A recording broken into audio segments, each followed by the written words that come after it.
Slip. You drop down from the skylight entry and you're able to see through a little glass opening in the doorway out into the ground floor of Michaelis Artificery, and you can see people are working. You get the impression that at this late hour there is only a handful of people here, but the place is probably jam-packed and bustling during the day.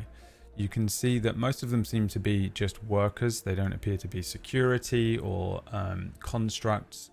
They just appear to be people, presumably artificers or scholars that work here within the company. They're moving from room to room through the corridors.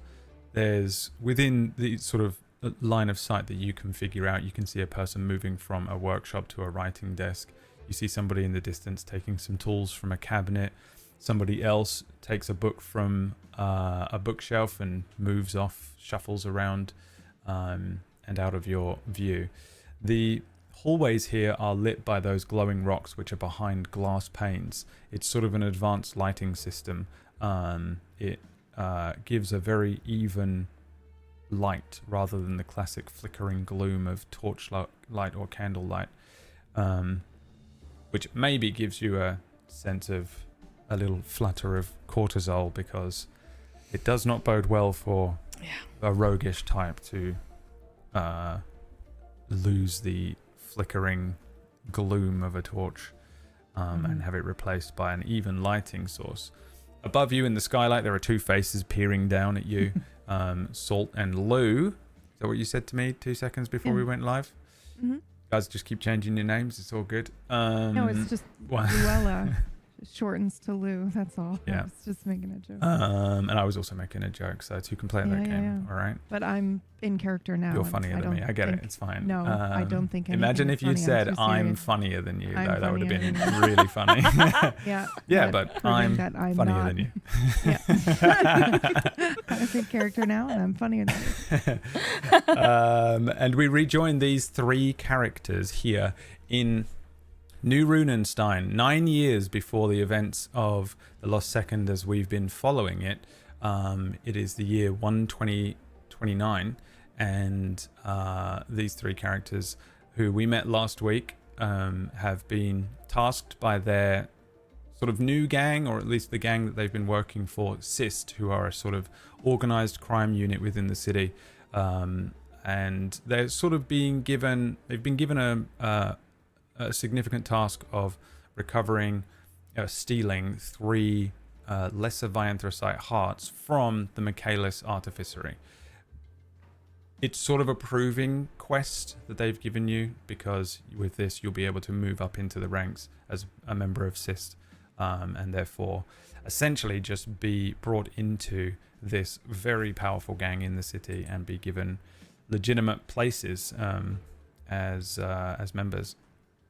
You accepted the quest, went through the motions of, preparing this heist and gaining some information, stalking a guy through town, and then you find yourselves at the Michaelis Artificery. You've broken over the wall, climbed up, and found an entrance point. Slip has slipped in, and the other two are still kind of up on the roof. This is where we pick up from. What would you like to do? Where I've landed, is it a separate room with like doors that lead into it? Is it a corridor? What exactly, like how confined is it? It's a pretty small room. It's a storage room. It seems to be a storage room for all sorts of different things. You're looking at cabinets, but it's pretty messy. There's food in here as well.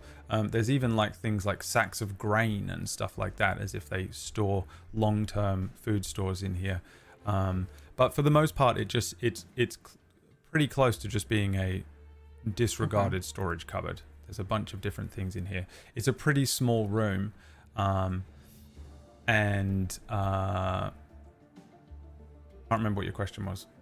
Can I see, this is actually a second question because you answered my first one. Can I see if there's like a patrol or anything that I would need to immediately worry about coming anywhere near or likely to come near the door? Yeah, give me a perception check. And while we're rolling dice, do you roll portent again? Do you do it in sessions or do you do it on long rests? No, I think it's on every long rest. Okay.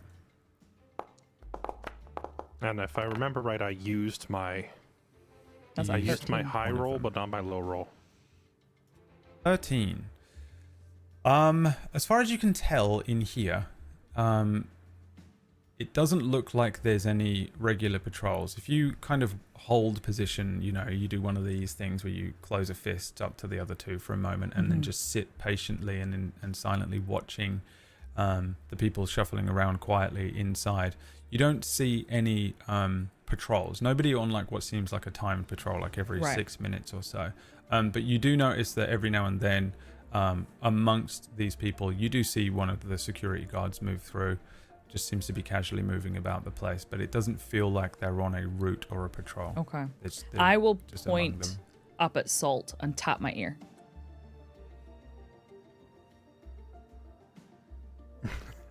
And hope he interprets that. Can I just read her mind? In my mind. Roll an insight check. Okay, yeah, go.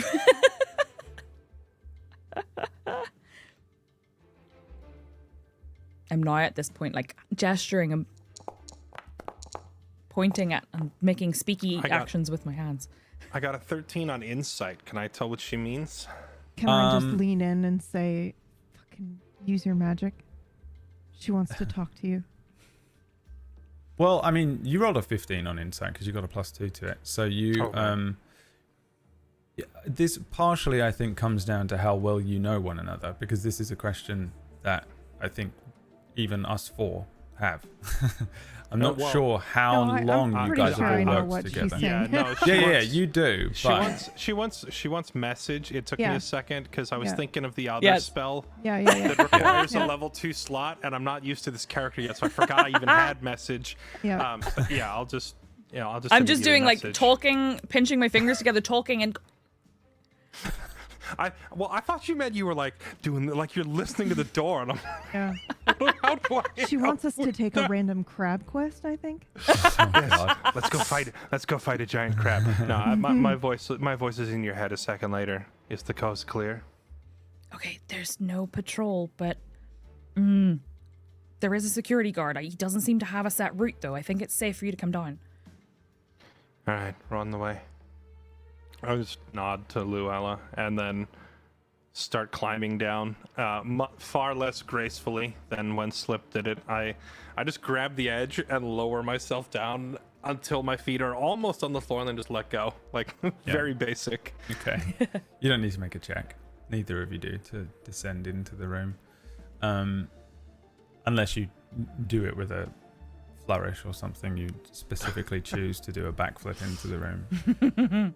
One by one, Salt and Luella jump into the room, and the three of you are able to look out into what is essentially kind of a hallway here. You need to move across the entire floor of Michaelis Artificery. I'm going to bring you over to what is essentially a battle map, but it's not for a battle. It's just to give you an idea of like the type of... I mean, I can just bring you back to the heist map if you'd rather. But I was going to bring you over to the larger version of it, but you know what, screw it, I'll bring you over to this one because I had loaded this map in as well. This is where you are. Your infill infiltration room is over here, and you essentially need to make it through a room like this, which is well lit, over to this stairway. Or actually, no, you can get to either of these stairways. This one as well will bring you up to the top floor. So, and again, those of you audio listeners listening, what you are generally looking at in terms of on the map, this isn't what you guys are seeing with your eyes right now, but you would probably have an idea of this map in your heads, or maybe you have it with you.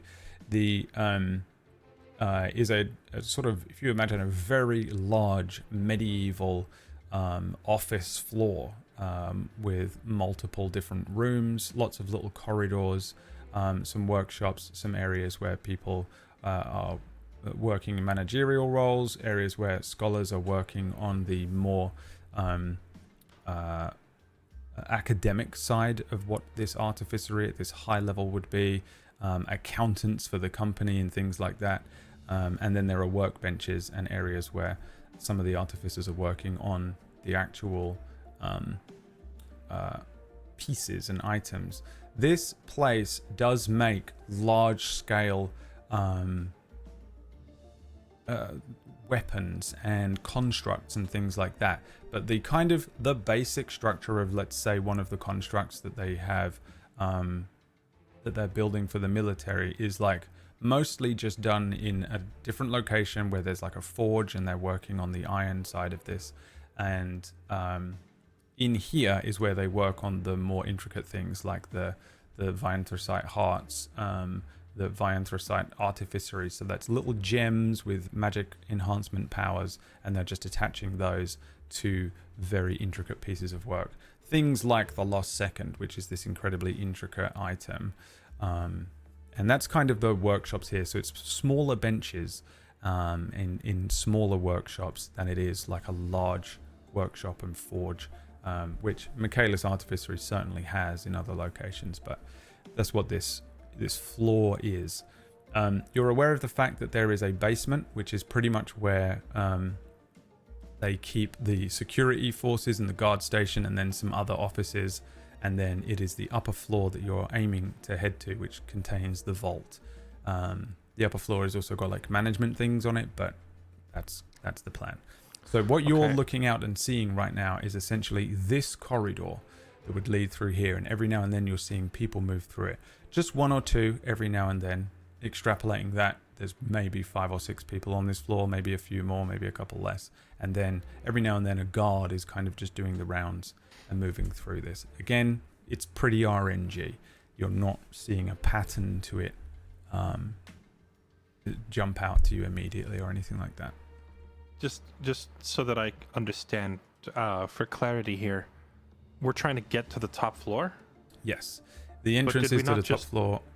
But did we not just drop in through the roof? You dropped in from, so the top floor is, if you imagine, this is like a tiered cake where the bottom floor is larger and wider than the top floor, and you dropped onto this thing from like the lower tier.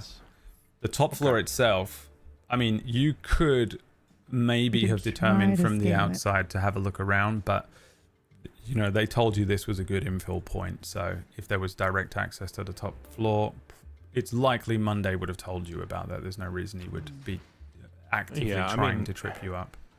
Yeah, if they've given us this like floor plan schematics and all this stuff laid out, I got to assume they already scouted the place. Okay. Can I assume that then this staircase that is next to where we are is like a separate floor to the one that the vault access is on? Yeah, the way that I'm like sort of treating this map is not like 1-1 exactly, but that staircase leads down. Right, okay. And this staircase leads up. So the south staircases lead up, the north staircases lead down. Now you can go downstairs, but again, it's pretty much just the guard station. Right. And some other offices. Okay, that makes sense. So essentially the quest here is there. How do you get across this floor? How would you like to progress through here? Again, there is sort of even lighting out there for the most part. It's not particularly gloomy. How crowded did you say the floor was right now in terms of just workers and employees milling around? I know it's the night shift. Your best guess. In fact, you can all make me investigation checks, and I'll see if you can determine a bit more accuracy. Okay. From those checks. I got a 22. Nice. 21. 10. 10. Yeah, maybe Luella is unable to determine an exact number on this. You just see a handful of people, anywhere between 5 and 10 is your best guess. Slip and Salt. Salt, you're sort of naturally maybe more inclined to calculate this kind of thing. Slip, you've been watching for a little longer. You recognize the same few faces every now and then, and you can tell that there's at least 5 different people here moving around. The odds are that you're not seeing everyone just in your small sort of cone of vision here. But you can see that there are 5 people moving between the rooms. Every few minutes you'll see someone appear that looks like someone you've already seen, then you'll see someone new, then you see someone new, then you see the same people again and again and again. Then you'll see one guard moving through. That it appears to be the same guard moving through this place. It's somebody that has a human-looking guard. 6 people are what you count in this area. Essentially, the north part of this map, you see 6 different people moving through. But you would probably assume there are more on the entire floor itself. That's just 6 people moving around through that particular corridor that you can see down. This storeroom that we dropped into, is there... I realize we're not playing the Hitman video game, but I'm still going to look... But the quest is creatively get through this map. Okay. The quest is you're playing Payday 2. You're a little bit playing Payday, you're a little bit playing Hitman.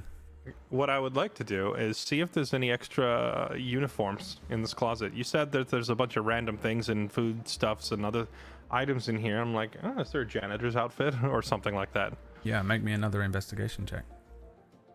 Okay. Let me roll. I'm assuming we did not materialize. take a uniform from the guy you mugged, right? You didn't know. You did rob him of Okay. his sword. Even Okay. if we did It's on a take his roof. uniform, I don't know that I would want to try to impersonate the head of security. That was what That's I was probably- worried about. Yeah, I think they would know, but it Although may be maybe the slipping by uniform's the us. same and it's just the pin that was the... Yeah, it might be. Either way, my investigation roll was not that great. It came out as an 8 this time. It's enough to determine that there's no there's really no clothing in here at all. It doesn't seem to be a place that they've stored any clothing. And also on the map, it kind of shows like a south door and then another door. Ignore those are walls. Oh, okay. Sorry. Can you point those out? Yeah, so here is a door on this map, and here is a door Okay. on this map. And they're not doors. They're not doors, they're walls. Fuck. Okay. Just for the sake of this. Oh, what What about this about one? that one? Yeah, that's the one I was looking at too. No, no to that door. Yeah, no, this is not a door. This is not a door. Okay, so but this one pretty much we can is. only go out. Yeah, We can only go They're out this different. way. Okay. I didn't really have a lot of time to adjust these things. Oh, I it's kind fine, of did it's this fine. week, but then forgot. So, when I first set this up the other week, I didn't. You I are can- preaching to I the can choir. scribble it out for you, but yeah. So as you only actually have one door out, and it leads into this corridor. These other rooms are here. I would say this one probably is an external access that is a different storage room. But this is like a shed outside. The one that you're in is this top left-hand corner. Whilst storage you room. were giving us the And there are recap, did no- you ever... Yeah, go on. Sorry, go ahead and finish. Well, there's no uniforms in here, although there's almost certainly uniforms on the bottom floor, because you know that to be the guard station. It's just high risk, high reward. Right, so whilst you were giving us this overview of the layout, did you ever mention what was up this staircase that's right outside our door to the left? Yeah, so those are staircases that lead down to the basement, okay. and then That's the the bottom basement. ones are the ones that lead up. Okay. I think just after walking for a second, I'll say, there's too few people here for us to just blend in. They probably all know each other. So I think we just have to not be seen. Do you have anything that would help make a distraction? Because, I mean, I can set fire to stuff, but I don't know if we want to be that obvious. I could turn one of us invisible, but only one. That would guarantee at least one of us can get through to the vault. It's Right. pretty good. I look at Slip. I'm assuming it should be you. I mean, I can try. Oh, But- wait. Actually, I do have an idea. I'm gonna cast Disguise Self on myself. And turn myself into the guy that we freaking mugged and took the code from earlier. Okay. Yeah. You have his name as well. Oh. I'll repost his info in here. And I remember we just talked escort us. about we talked about potentially doing this, and I was like, I don't want to because I don't think I could accurately. I don't think I could. I can't bluff my way through because I can't perfectly mimic his voice and actually be him. But if I just like nod and wave to people and just keep walking, they might just leave me alone. Yeah. Yeah, Caster Oceans, that guy. I will use Disguise Self and mimic Caster Oceans perfectly. And you have his sword. No. We don't. That's I on Oh, our- don't you know left where it. on we our That's road. right. Okay, yeah, okay. we hit it, but the Disguise Self spell could just include a fake Yeah. sword on the hip too. Okay. So it should look just like it. Don't forget he favors one side. You have a limit. Right, good call. I can do this.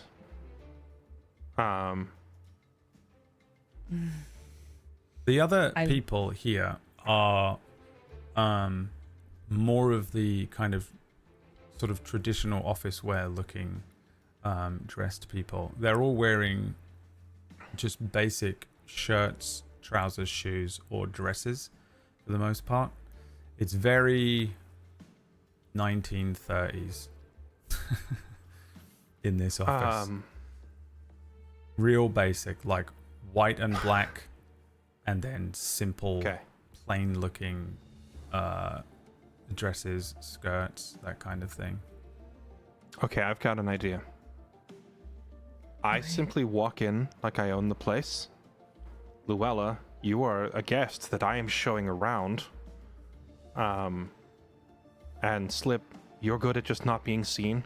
Do your thing. Okay. Should I follow you in? Yeah, try to get. I would like all three of us to try to get to the vault, but Okay. really only one of us needs to get there. Okay. Luella, I can't mimic this guy's voice perfectly, so you try to keep the conversation going, and I'm just gonna nod along, okay? I can do that. Did you want to give Slip the benefit of invisibility? I only get one. It's okay. I can hide. We might need it as an escape tool or for one of my other spells. I can Right. hide. I have tools. It'll be fine. I'm confident that if anyone here would need to be invisible, it would be probably me, or maybe you. She's very good at not being seen. All right. Please don't roll a one and make me look stupid. I hope not. Okay, then I will kind of like, I think maybe ditch my clothing, because I think this was one of our plans, was that I come in, kind of a little bit more noticeable as myself. So I maybe like, I'll keep the cloak, but I'll maybe remove some of the other bits and just kind of like pull out of my bag like a nicer blouse or something like that to kind of look more noble-like as you're showing me around. And then, yeah, when I'm ready, I just look at you and nod. Okay. I'm gonna do the walk in like we own the place routine, trying to mimic his little limp, but I'm avoiding not the office workers. I don't care about them because I don't think a regular office worker would stop a security guard with a guest. I think they will ignore Let's me. find out. Roll a d20. Okay. It's the other security guard that I am like, I wait till he goes past and then I like go the other direction to try and go around him. What am I rolling? Performance? Nope, a d20. The straight up fate die. Oh, just a straight D20. Yeah. Okay. a luck die. Here we go. Mm-hmm. Is high or low good? High's good. Okay. Luckily for you. How about a 4? What can I get for a 4? Luckily for you, the guard is not immediately outside. I think you guys can probably you maybe wait long enough to see the guard literally leave your sight at the far end of the corridor, and then you maybe take that opportunity to open the door and then just casually walk out when there's not really anyone around.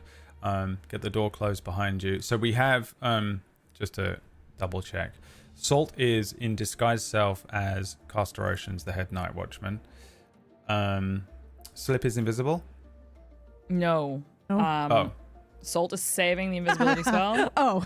I'm I going don't to know try why and I heard you say that you were invisible. I was stealth. And I by stealth. suggested, but we decided not to. Yeah. Yeah. I'm going to, by stealth, I'm just trying to. You're stealthing. I'm going to be trying to, since I can't benefit from the sort of gloom of torchlight, I'm going to be trying to move from cover to cover. So are these pillars? Yes. So I'm going to be trying to keep line of sight away from anyone. Corridors. Yeah. That, okay. You're moving mostly through corridors here rather than particularly open spaces. But I think the central area here, which is the largest office with lots of different work folk, is kind of an open plan thing. So you would potentially be able to be seen across that thing or from within there. There's lots of glass and open plan space and room. Everywhere else is corridors. There are pillars for you to move between, and you're going to stealth from thing to thing. You're Neo at the beginning of the Matrix. Yes. With the better stealth stat. Hopefully. And Luella has removed the cloak and is just kind of acting, and has put on a blouse and is acting as if you are a worker here. Is that the plan?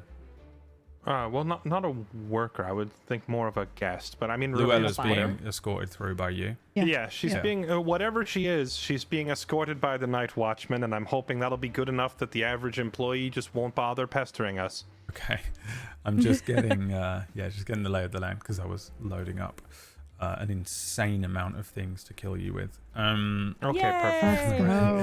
Love to hear that. I'm just grabbing my this other is why I notes from saved last week. This is why I saved the one invisibility spell, so I can just leave. I almost said something as Lou, only one, and you want to save it for the end, I wasn't bringing up things right? to kill you with. I was just bringing up my other set of notes because I had two and I Sure. left one of them closed. And I wasn't listening at all. And DMs understand what I'm talking about, and you wretched players will never believe me. I don't believe you. You've never DM'd before? Never in my life. The security guard moves out of sight. The three of you move out from the room, close the door behind you, and in that case, I'll take a stealth check from Slip before we move on. Let's go. Yes. Are you kidding me? What did you just say? Am I rolling a 1? That's a 9 with a nat think 1. I spoke it into existence. You manifested that. I blame you. No. All right. Well, you think you're hidden. Yeah. Oh no. Fully. You Don't think wanna you're say I hidden told behind you that so, first but- post. And I did tell you. I'm standing next to it, hoping nobody can see me going. yeah. Peering out. I should sort of warn you that mechanically the DC for stealthing through here is a little higher than it might normally be because it is very Yeah, even but a lighting. 1 really just. There's nice sold corners and nice things to hide behind in terms of classic standard hiding, like shuffling along a wall. Metal Gear Solid 2 is what you're playing, where it's just all well-lit corridors. As you step out, a door opens. There's no way you could have predicted this would happen, but a door ahead of you opens up, and a halfling steps out wearing relatively well dressed, a little better dressed than some of the other people here, but looks kind of like Excuse you. I'm just kidding. Except for you. Sorry. Dressed with a nice looking shirt and a nice pair of shoes. His hair's kind of parted, and he wears a set of spectacles on his nose. He's carrying a book under one arm, and he's got a little glass of what smells like strong alcohol whiskey or something like that in one hand. As he opens the door, he looks up, kind of like glances at you, Luella, first, and then looks over to what he believes to be Caster Oceans, and says, "Oh, all right, mate, how are you?" And I just wave to him. Can't you see he's giving me a tour? Oh, I am sorry, madam. Didn't expect. Have we met? I don't believe we have. Oh, my apologies. Pendle. And he puts the book down on like a desk behind him, and then puts the glass down as well. You hear the sloshing of the alcohol, and he's got kind of rosy cheeks. And he holds out his hand and says, "Pendle Perryward." Holds a hand up towards you. While that's happening, go ahead. While she is doing a great job of playing this off. Well, we don't know if she is, because she needs to make a deception check. But yeah, while she's doing that, okay. we don't know. We don't know yet. But in order to make this less awkward, I'm gonna hold up my hand in the just 1 second motion, like I forgot something, and kind of limp out of the room quickly, like I forgot something. Yeah, and you're limping where? Back into the storage room, or no. Oh, carrying on. Yeah. Belligerently just pushing through. Yeah. Yeah, I'm going just 1 second, and I just keep going, but without saying anything, because I don't want to risk my voice getting detected. And I'm hoping that she can just stall him for a few seconds, because I do have a plan. Yeah. Okay. Deception check from you, please. Yeah. 18. 18. Yeah, you don't get the sense that he's suspicious of you whatsoever. He seems like a little shocked to see someone that isn't just a worker. Like, it doesn't make sense that there would be someone here that isn't a part of the company working late or whatever, but I don't think he questions the fact that you're with the head night watchman. You're obviously here for something. He seems a little tipsy. He seems like he's just... Does he have a drink in his hand? He just put the drink down behind him on like a little desk. Oh, what is it still full? No, it's got like a dribble in the bottom. Oh, okay. Sorry, continue. He takes your hand and says, "Oh, we've been joined by another," and then looks over to you, Slip. Oh. Hi. Hello. Now, you are not... Are you in any sort of disguise? Are you still just full rogue scruff? I'm still disguised from after what we did with Caster Oceans. Does that mean you're wearing a mask? I'm wearing makeup, and I look okay. not scruffy. That's right. You approached him in the street like a normal, quote, normal person. Yeah. Act normal. I'm extremely normal. You could be Luella's bodyguard. She's the noble. You're the bodyguard. Yeah. I'm sorry. She doesn't go anywhere without me. Oh, is that right? You understand? Holds his hand out towards you. Pendle Perryward. Lovely to meet you. I'm the day manager. Oh. Yeah, I'm off shift, I am. I was going to say, it's awfully late for you. It is, but I've got a few things I need to wrap up. You know, it's been a busy week and all that. Oi! And he turns around to, like, where he thinks, like, Caster has gone. Like, Caster has walked past him. And he shouts, "You catch that soft lance the other day, or what?" I'm sorry to bother you, and I'm going to interrupt. But might I inquire as to where you got the drink? Oh, well, this is just from my own stash. He just looks up at you for a second, and I'm looking at him expectantly, like waiting for him to offer us a drink. Would you like a tipple? I would love some, thank you. Oh, I'll have always, to as long fill you a as glass. Madam doesn't mind if I drink on the job. 2, is it? No, you cannot. Yes. Okay. 1. Well, 2, because there's no way he's not going to have 1 points down the kind of like Caster's probably like, you know, Salt as Caster is like 10 feet away, maybe just standing there silently, I'm guessing. Well, the idea was I was trying to get around a corner, but I'm also like, I'm staying close enough to listen in case I have to answer or interject or get back in. But like, where's he gone? All right, well, give me a minute. I'll see if I can rustle up another dribble for you. And he grabs his glass, leaves the like the ledger on the side, and then steps into the room. The door closes behind him. It's like kind of like it was only like slightly open for him to slip through anyway. So he opens it, slips back in. The door closes behind him.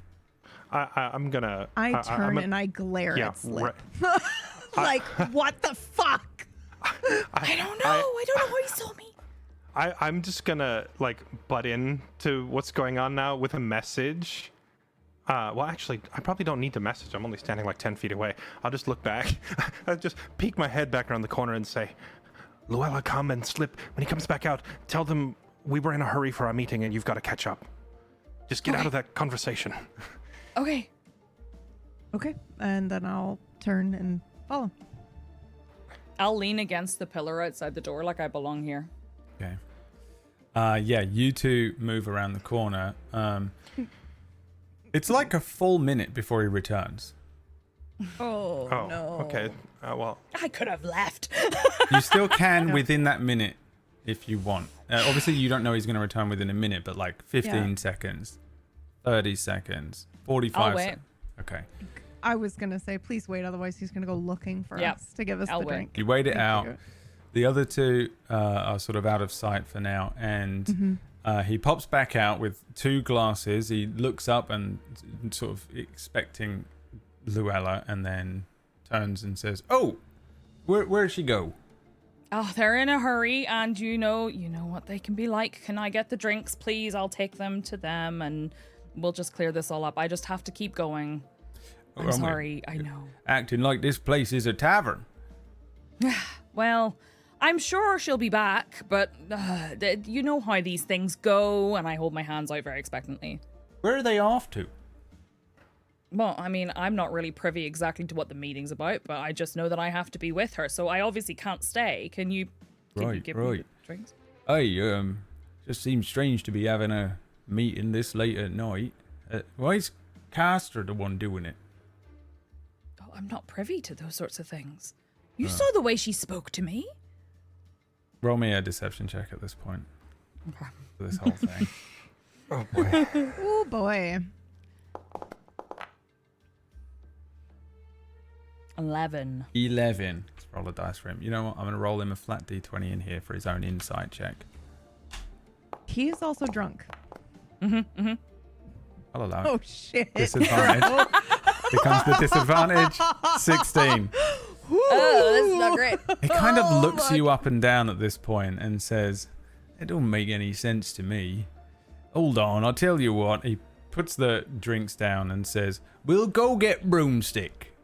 Because that's Who's probably where Broomstick? they're heading off to. Here, I tell you what, I'll take you to Broomstick because that must be who they're going to meet. They must be Well, wait. 1 second. Who is Broomstick? And I don't move. I just stay where SD I'm Broomstick. That's the other day manager, but is more in charge of this kind of thing. I'm kind of in charge of making sure these lot get their stuff done. standing. Okay. But, I mean, they went that way. And I point a different direction to the way he's heading. Give me another deception check. All right. Please give us a good one. 19. I won't roll against that. He says, "Oh, did they? Yeah. Doesn't make any sense at all. What is going on here tonight? I thought I was the only one drinking. All right, let's go that way then." And he starts moving ahead and he says, "Oh, wait." And he turns around, looks up at you, grabs the drinks. "Come on then." He starts moving ahead of you, kind of waddling along. I thought your shift was over, though. Do you not want to get off today? "Well, I got to deliver this drink to that beautiful lady." Okay, I see how it is. "That is exactly how it is." And he carries on walking.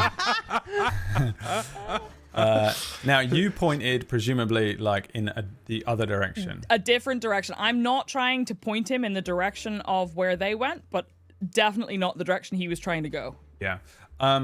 He was, let's say on this map here, he was pointing towards the south, which I assume is also where you guys went. You probably went straight around that corner and headed south. If we say that you guys kind of went. Because you were lingering on the corner, right? So. Yeah, you probably came along. Okay, that's an explosion. An explosion rocks the building. Oh no! I hate it when that See happens. anything. You guys probably went along here, and then headed down this direction. So you probably send him off in this direction to the east, and he starts moving on. Do you follow him or do you like slip away from him? I would like to try and slip away while he's yapping to himself. That's the thing, I am the day manager, but I got a good rate and I got a lot of money and a lot of savings, so I'm a good catch for a beautiful woman. Roll me a stealth check. I love that so much. Okay, and that's a 27. Yeah, you just like Holy you put I two saw that fingers to your one- forehead and vanish. You are Gone. gone. Smoke Yeah. bomb. Yeah, That's why I You didn't take, think you you needed take the the spell. drink with you. You're so good, the drinks are gone, and he's like, wait, what? You hear him just kind of like moving off into the west, chatting to himself, and you no. just very casually just move away from him and head south. Now, slightly rewinding time here, the other two head round that corner and head south. It's like clear running for most of this, but then there are 2 or 3 people that step out of one of the open doorways, and then they stand in the corridor directly ahead of where you are and begin just sort of talking to one another. It's a tiefling and 2 humans. Sure. I will I immediately begin. Oh, sorry, you first. You immediately I just both turn the different way and Mm-hmm. bump into each other. And Yeah, we just both Nope. bonk head. Yeah. No. I start gesturing while she's talking. I'm just like I was gonna laugh. Yeah. Okay, yeah. I was laughing, and then I just immediately start rambling and telling this story, and so then I was blah blah blah. And I'm just so nodding along with it. continuing just as walk we go. past them. I think Yeah. performance checks is what Yeah. Okay. you need here. It definitely sounds like performance checks. All right, bringing in my 0 charisma. This is good because I took one of my skills says you just get one of the skills, you can be proficient in it, and I was like, performance seems like it might be important. Okay. 20. 20. Nice. Dirty 20. Luella 20, I am- Malin, Salt 9. She got a 20, I got a 9, and I'm debating whether I should like try to use my inspiration or something on this, but maybe her performance you is good can- enough. Yeah, you can probably just look uncomfortably awkward in my presence as I'm telling this story, right? Like maybe Yeah, yours will translate as discomfort. I'm gonna bank on her performance being good enough to carry us through it, and just Or and just maybe keep everyone will walking be and- looking at me and not you with that 20. Yeah. So we'll see. Roll a fate dice to find out if I beat a 9. Something may or may not happen. 15. 15. So important. You rolled a 4. Okay. Nice. Oh, well So- done. You My- see yeah, a full future here where the tiefling turns to you and says, "Oh, Costa, a moment," and then looks at you weirdly, like cocks his head very quickly as if almost he sees through your illusion. Like it's a full, like he seems to have caught you out, and then your portent, Magical ability. your like vision just breaks, and then you are able to adjust I or think pivot with- this 9 and this sort of fakery that you're doing. And how do you do that? I think when I get this like, preview of the future of what is about to go wrong and realize that he's going to look me in the eye and see through the disguise, just in that split second, I just turn and go, and I turn to Luella almost completely so that this tiefling only sees the back of my head. Yeah. And Like if as he's turning, I'll like fall laugh into him a little bit so that I'm kind of covering as well. I totally take your body language and I'm like, and then giggling and then moving. And I like make like I'm catching her and straightening her up as we just kind of like nudge past these guys and try not to bump into them. Yeah. Quick, kiss me. What? that scene in every movie of all time. Yeah. You actually move past them. They continue their conversation. The older tiefling, the one that you saw in the vision that sort of seems to maybe have seen through your disguise, continues the conversation, glances over at you. You then do the thing where you go sort of, and you kind of engage with Luella. you get the sense that the tiefling decides not to interrupt your conversation at that point, and goes back to whatever they were talking about amongst themselves, just some bullshit about Artificery and NASDAQ. And you make it past these guys.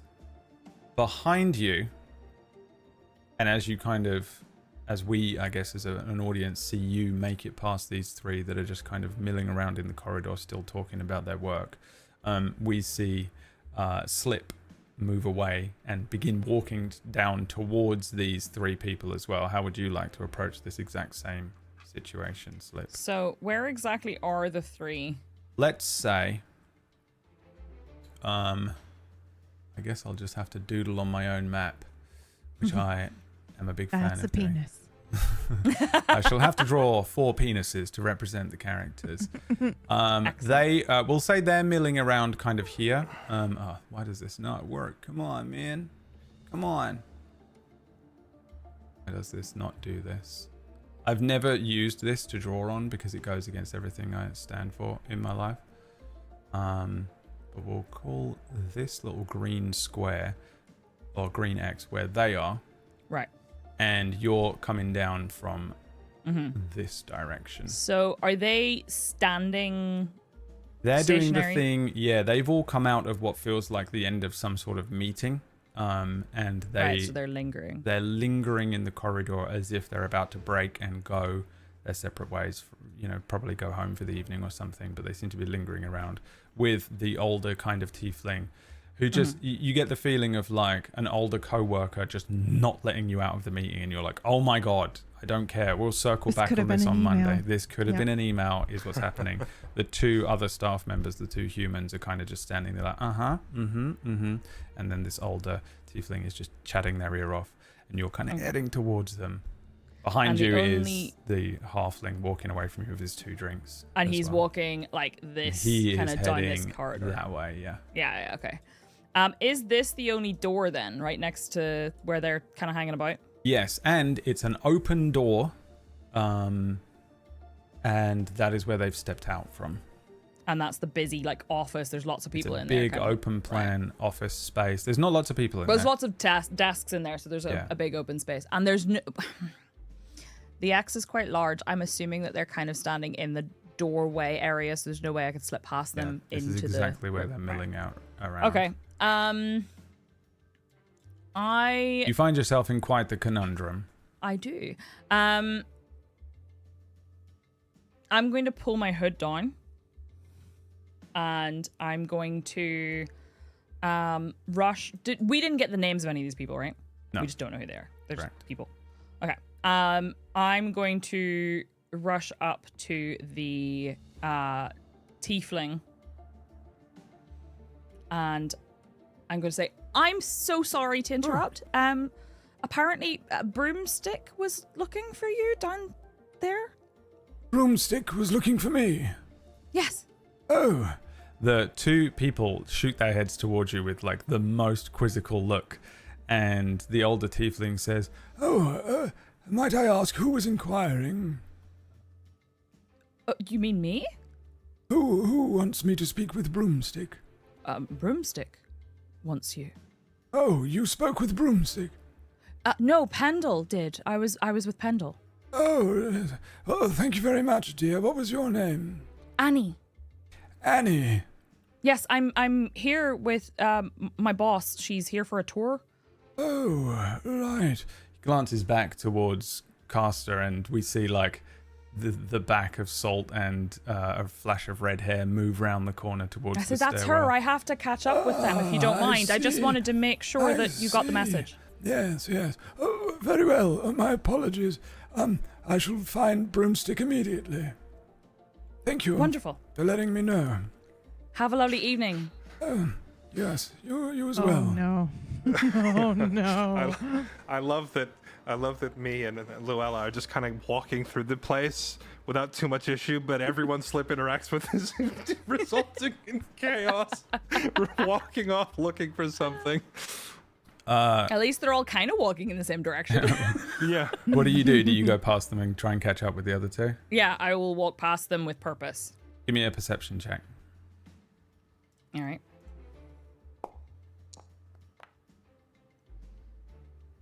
12. All right, I'm gonna roll. What would this be? I guess I'll just roll a d20. We'll use fate dice. You don't hear anything behind you. There seems to be like an increased muttering from these three people. I just keep walking like I'm meant to be going this way. Okay. You're able to catch up with the other two, and you two are able to freely make it to the stairwell if you'd like. There doesn't seem to be anything else in the way. There doesn't seem to be any other people. There doesn't seem to be a guard or anything. You can make it to the stairwell if you'd like. I think we have built a very thin house of cards. Yep. And the bottom card is about to get flicked out at any moment when all these guys realize, like, whenever they talk to each other and realize we ain't supposed to be here. So I think now it's just a speed is of the essence game. So yeah, as soon as we're around the corner, if there's no one looking, I just like escalate to power walk mode to the stairs. Just move it. They're gonna figure it out. Before you go, I have, I can make a noise if you want me to keep watch down here. I can let you know if they're coming. Have we had like a preview of what the upstairs looks like the floor plan briefing? Like, are we going to, is the vault like right here, or do we have more navigating to do? It's 2 floors, right? So you do have it on this little left-hand map here. Okay. There is a very large room above you which has some more offices, and then the vault at the end of it. It is unlikely that you're going to run into further immediate resistance up there, but it's possible there could be security in any room. Okay.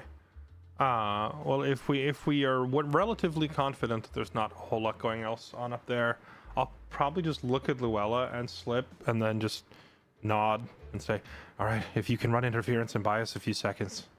Do we need to come back out this way? This very specific way? Because I can set something up that might make it difficult for them to keep up with us. Are there any other Just do exits it. on this side of the building? Just do it. We don't have time. You can. So if you need to just get out of this building, all you need to do is get back down to the ground floor and potentially just jump out of a window or something. There are windows everywhere. Okay. They're all like sealed, but they don't appear to be like security windows or anything. The actual front door to the entire place is that very large door at the bottom of the map here. I cannot use this thing. I'm gonna have to use this side. What about the windows? What about windows in the second story? Are they sealed? Or I would assume if the ground floor windows aren't sealed, then they wouldn't seal the second story. The second story windows are large, sealed windows. They don't open. They're like big, they're almost like stained glass looking things. They're tall windows. Okay. And the second floor is kind of essentially just sealed in because it's the vault and storage area. So it doesn't have easy access from the top floor. You could try and smash the windows up there and break out if you wanted to be loud and smash out from that floor out into out off of the top floor there. It's a bit of a sheer drop down to the next tier down, the first floor. Right. Well, I was just thinking like, you know, if all goes south, super loud, just jump exit. out of a window is possible on the top floor. Okay. They don't have like double glazing. It's possible that they have some sort of security system in place, but in terms of what it looked like from the outside and your basic understanding, it just looks like tall glass windows that don't seem to open. Ground floor has loads of windows that open, plus the main entrance doors, which presumably you can just get in and out of because there are still people working in here, so it makes sense that they would still have that open. Right. And then there's also the stealth option to just get out the way you came in. Right. And how high up is the second story if we have Good to question. jump? I do have that information, but I have to find it again. Hopefully it won't be a relevant question. but You know. Now Sid- that you've said Sid- that, just like the don't roll a 1, now we're going to have to jump out the window. I'm manifesting more. If it turns out you're a witch, I swear to God. I have real life portent. I'm just forcing these rolls. No, I'm just thinking, like, since they're already suspicious and there's not one but two groups now are like, oh, where did they go? What are they up to? They're like, the odds of our cover being blown is going up a lot, Yeah. you know? Yep. That's a lot.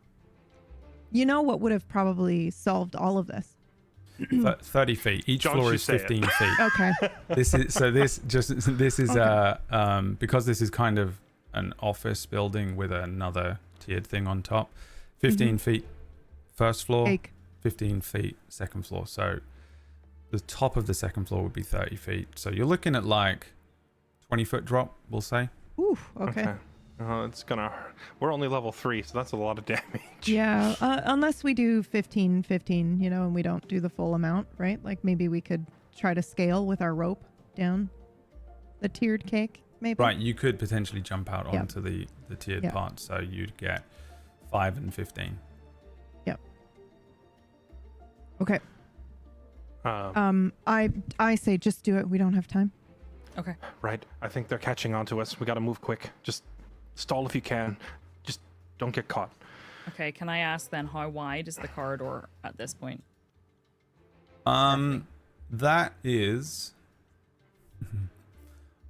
Let's find out. Since What was that? What was that noise? it was what me was that? going to the actual map and not the okay. the fake version of it, because I can give you an actual. It is 10 foot wide. Okay. Then I can, before they go up the stairs, or as they're going up the stairs, I would like to take. I can bring you over here. There's nothing secret on here like this. Okay. Oh, this looks It's very cool. just the actual thing. This is what I was going to bring you to originally, and then I thought, well, they're going to think I'm staging a combat because they're players and they're scared of everything. So, is there a window to the outside anywhere near me? That's not what I Explosion. meant to do. I'm sorry. Is there a window to the outside anywhere near me? I.e., if this is the furthest I've gone from the stairs. Is there anywhere here or Good no? shout. Let me just see. I'm gonna say that. Yeah, we'll say there's a window here. I'll draw one on with another little X here. Okay, perfect. So on the left So hand I would side. like to take. I don't know how long this lasts. It doesn't specify, I don't think. So, I assume it's fine. I'm going to take oil out of my burglar's pack, and I would like to douse the corner here with oil. I'm not setting it on fire or anything.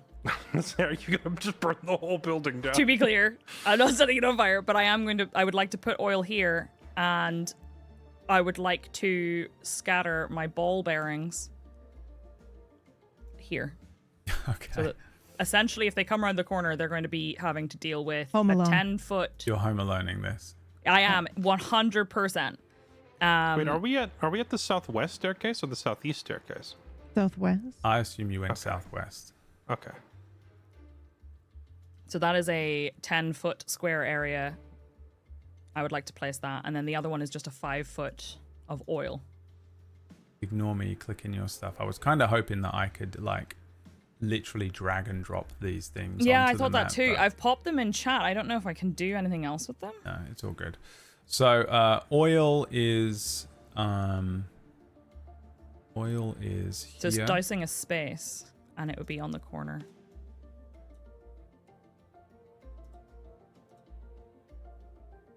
And you want the oil to be like here?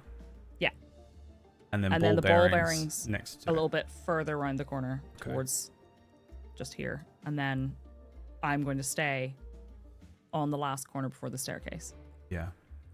I'm going to color code these just so that in case when we come back to this map for what will be the most intense combat of your entire life with two guys, God, like one of them wearing a little flat cap, the other one wearing like little fingerless gloves, and they both look very scruffy. 'Cause it's on the Home one Alone, hand, I'm like and- hoping that there's some combat and that you've done this to us, but then also the way that you've been like combat. I also am just hoping that it doesn't happen. You just basically Yeah. pranked this office for tomorrow Yeah. morning. Yeah. Okay. Maybe? I am sitting here Okay. thinking we don't exactly have a combat-oriented group. Well, maybe PV's Yes, character. we do. Yeah, PV's character, but Yes, we do. I'll tell you why you definitely have a combat-oriented group. Because Because you're Brad playing wouldn't do Fairlight. that to us. It's because Fairlight's playing. Yeah. You're fine. We're fine. I'll just say there's a reason I held the level 2 spell slot. You're, Mhm.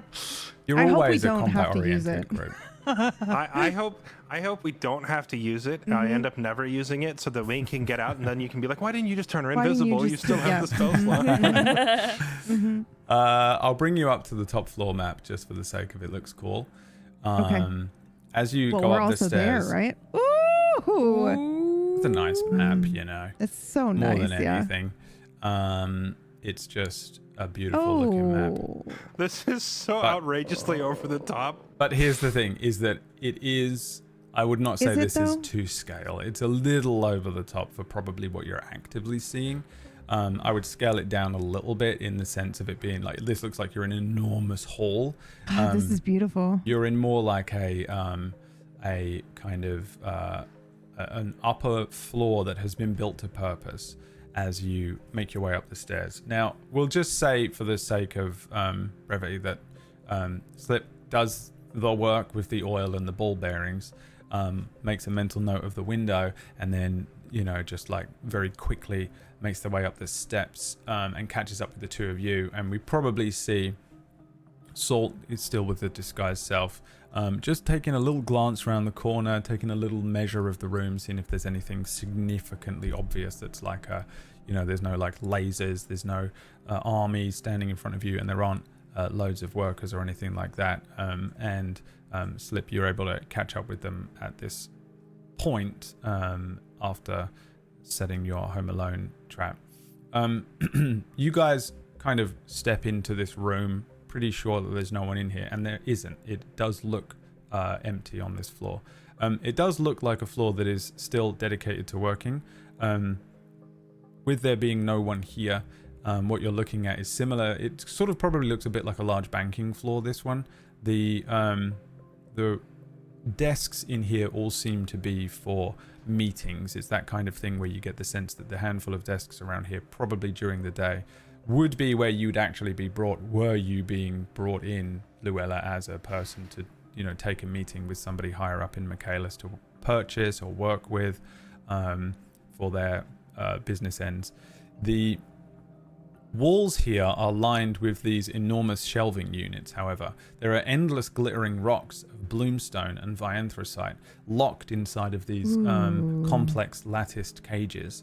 The vianthrosite items in here, there are vianthrosite weaponry. There are sort of traditional looking weapons and arcane items as well, and they all seem to be locked in rows and racks.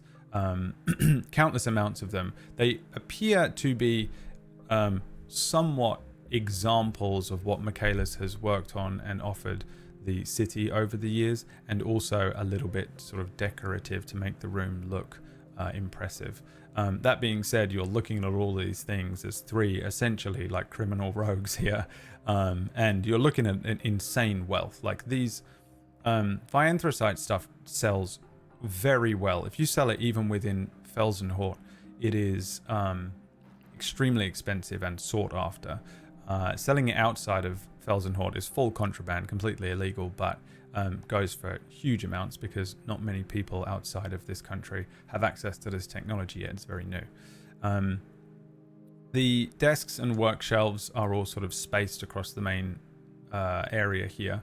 And at the furthest end of this room is this enormous circular vault door.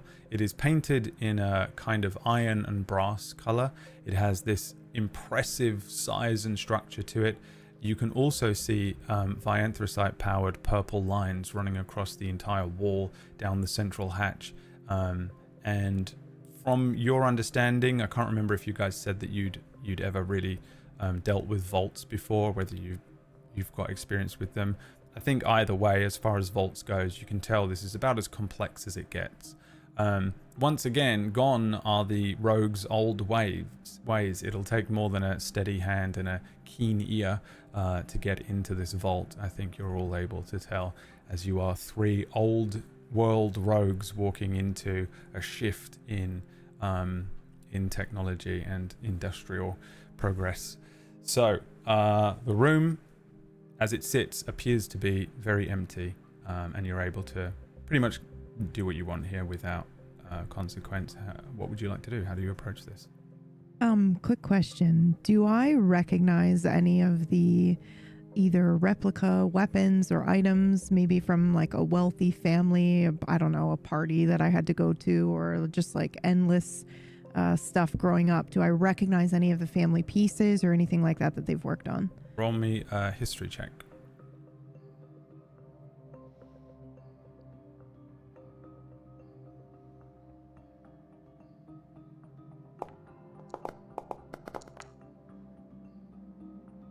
$14. 14. Lots of them appear to be kind of duplicates of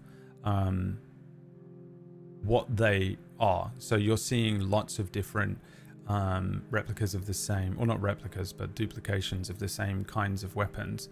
And they all seem to be from different ages. There are kind of older model via coils, then there are newer weapons. There are things that are designed for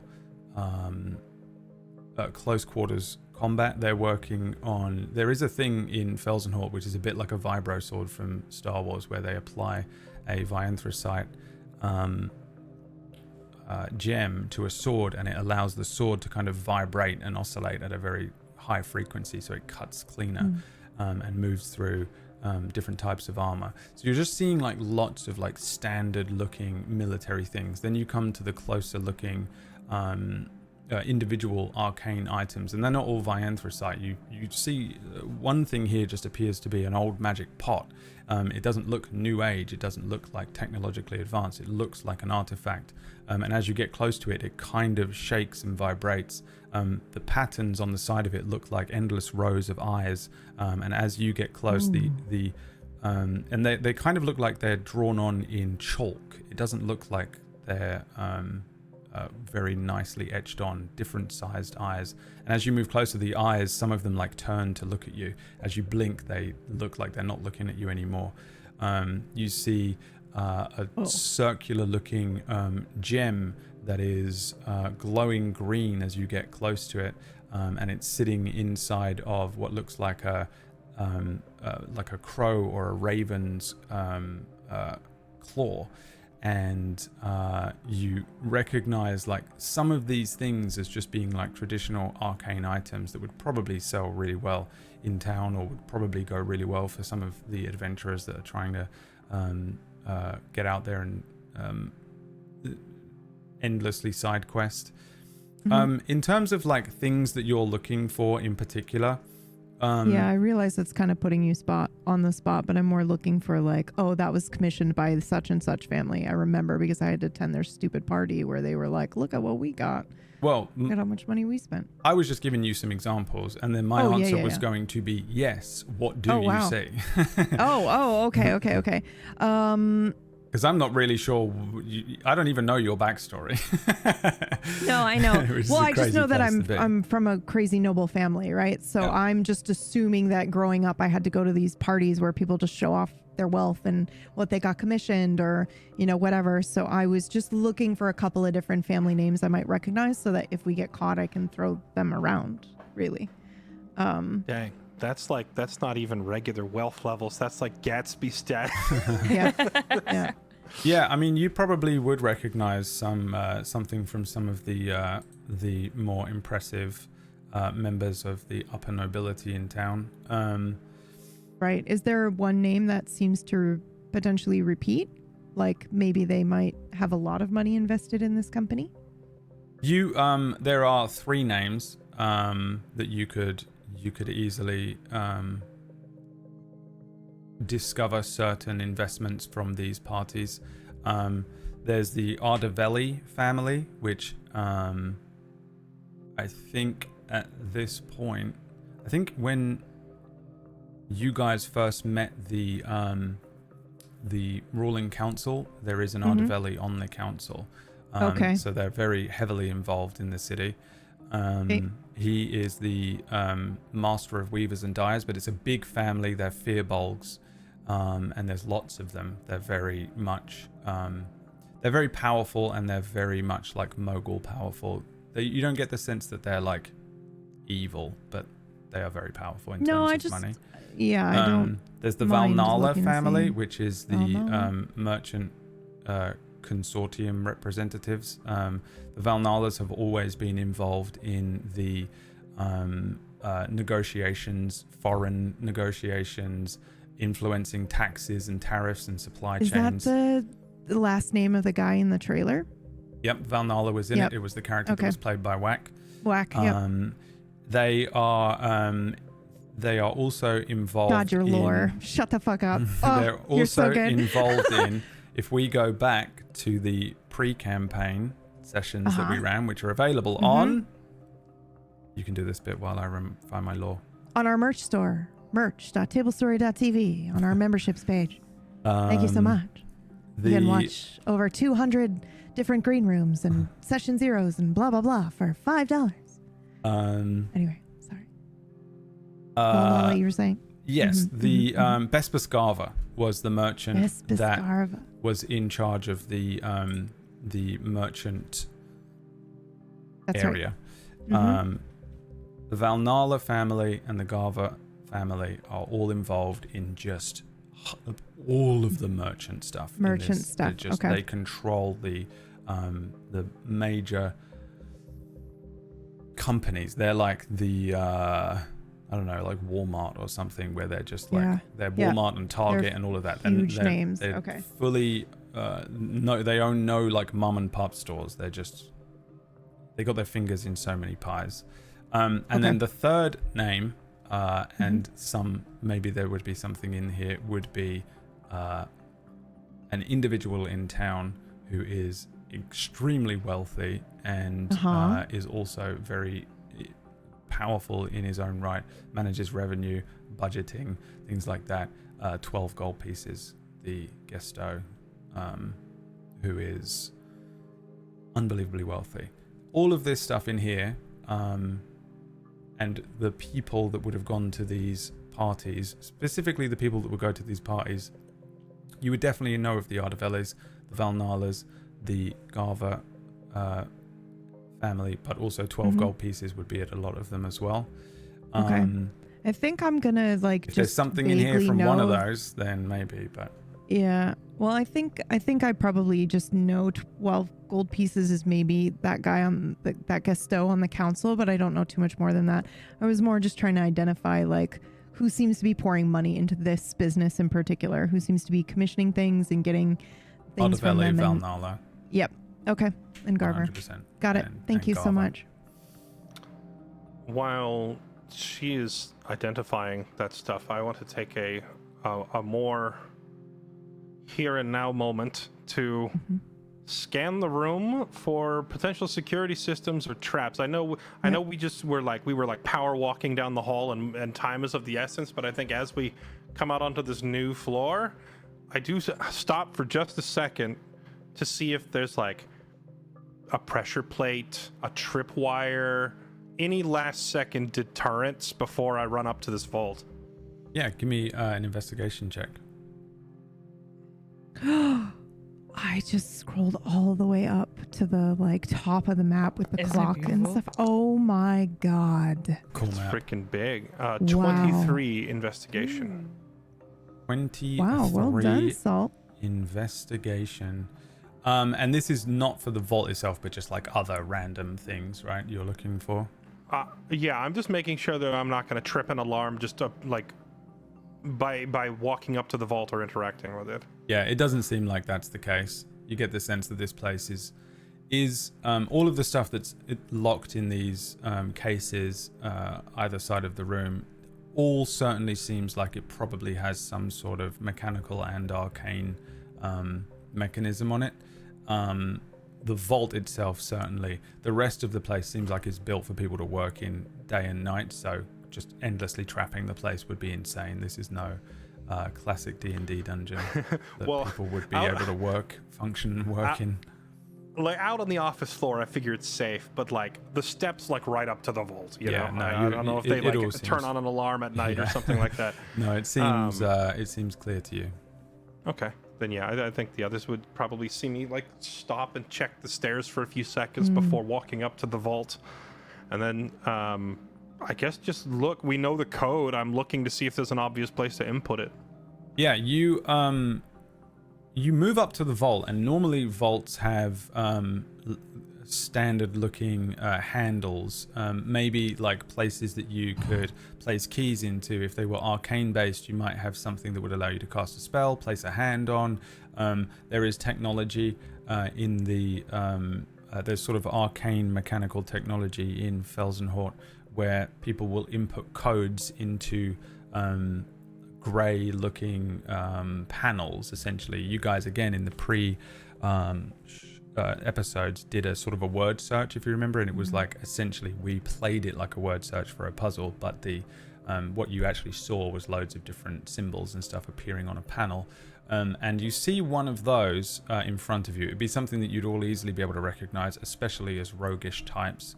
And you see a panel in front of you that usually you would activate by touch, sometimes by sort of voice, but it's essentially an arcane input code panel that you tend to recognize this at, right in the center of the vault at face level. All right, well, moment of truth. And I'm just going to input the 7777 and see if that's actually the password or not. There's no numbers on there. It's just a plain plate at the moment. But you know that if you can bring up symbols on this thing, so if you sort of touch it just to activate it, that would probably be enough. And we'll say that you do, because I think you would understand the technology in character. And it might jump. There is this. These things do not normally respond this way. This thing speaks to you as if the door itself starts speaking. Or again, this might make you jump because maybe it's a ghost. Maybe it's an invisible guard. It seems to be the vault itself. Yeah. It's alive. Why hasn't it activated an alarm system? There's a purple light that shines from the center of this console, and the simple looking steel panel is suddenly coated in letters and numbers and symbols in what appears to be common. When it speaks, it says, "Authorization. Identity incomplete." I think I like visibly lean back, almost like someone took a swing at me, and I'm trying to dodge the punch as a reaction to this thing like suddenly coming alive, because it catches me off guard so much. Like I was not expecting that. I just 7777. Authorization accepted. Secondary verification required. the panel lights up. The set of symbols that run down the front of this thing and then appear to you look kind of like a little bit of a map with multiple words: memory, name, blood, intent, oath, threshold, and vault.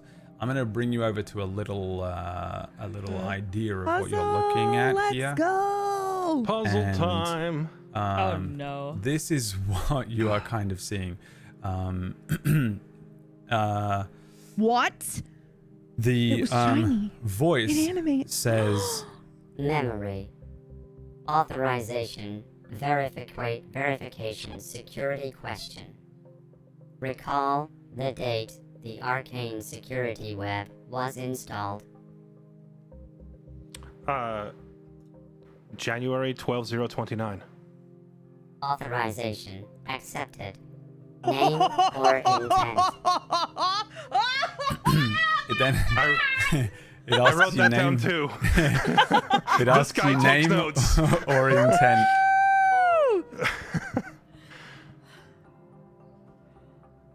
Name or intent. Caster Oceans. Withdrawal for a customer. Proof of lineage required. Caster Oceans. A needle appears from the center of the vault Oh door. no.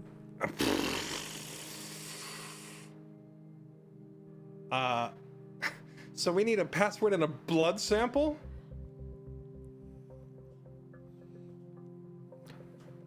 The paper I took from him. I mean, it ain't. I'm trying to think. Is there anything I have with his DNA on it?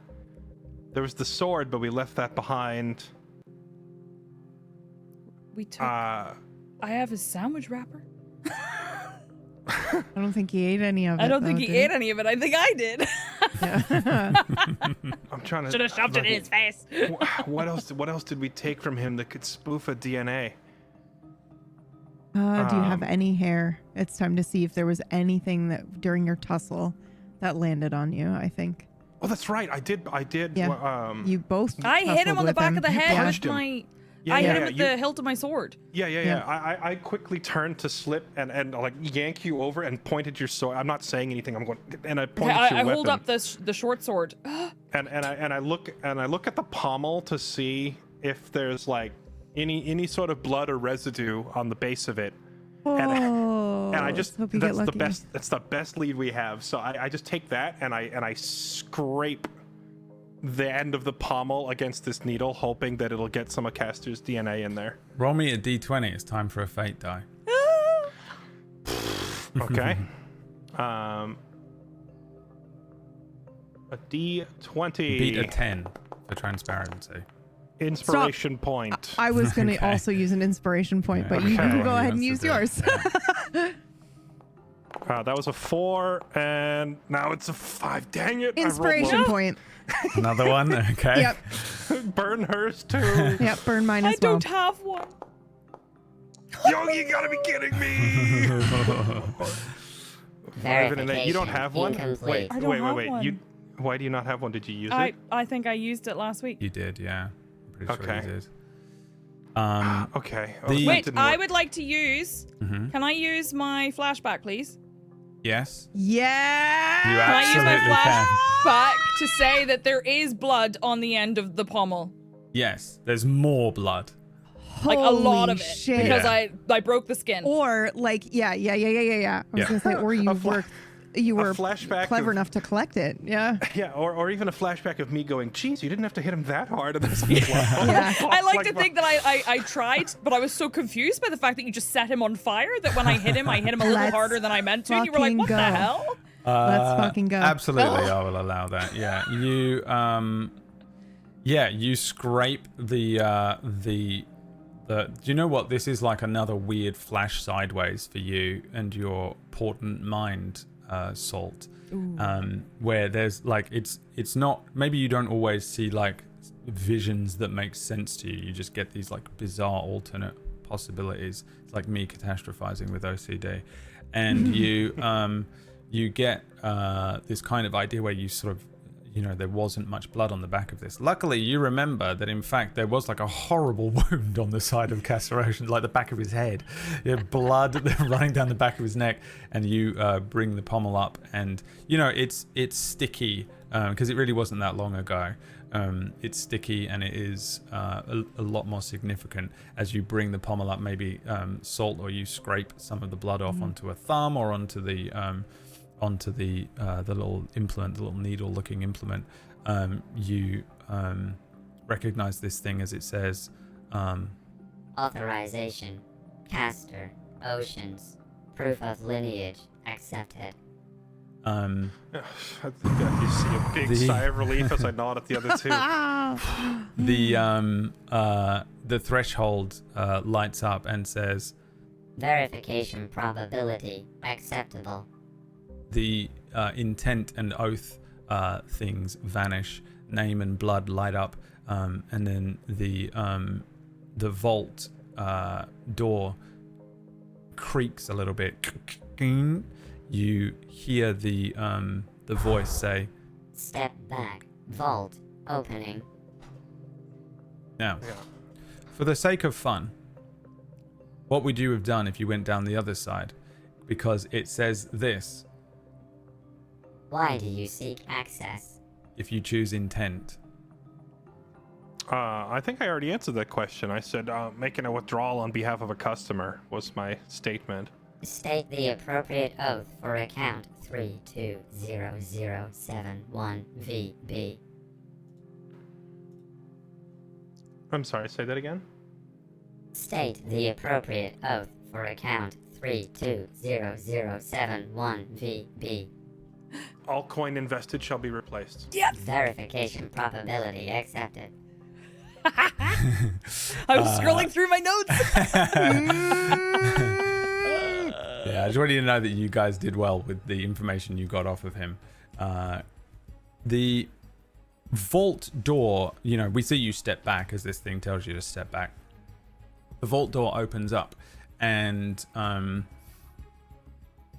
there are sort of what seems to you guys as endless internal movements and sounds, metal on metal groaning, and then there's a much louder groaning and hissing sound as this door seems to open on its own, kind of pneumatic looking arms to us swinging it open faster than you might expect for such a large looking circular vault door. There is a bright spill of white light as the inside you see a disturbing sight. Maybe for its size you might have expected endless gold bars and sparkling gems and complex arcane artifacts, but what you're met with are row after row after row of skeletal frames, these humanoid frames, and then beastly frames, and then sort of strange looking part-built constructs. All of these things kind of looking like rows of different Terminators to our more modern eyes. Cold and metallic, blank staring faces, all facing forward. There's probably about 100 of them in here. And at the center of this vault is a podium with 8 spherical depressions. Inside each depression is a lesser vianthrosite heart. It is a complex looking, oddly shaped orb.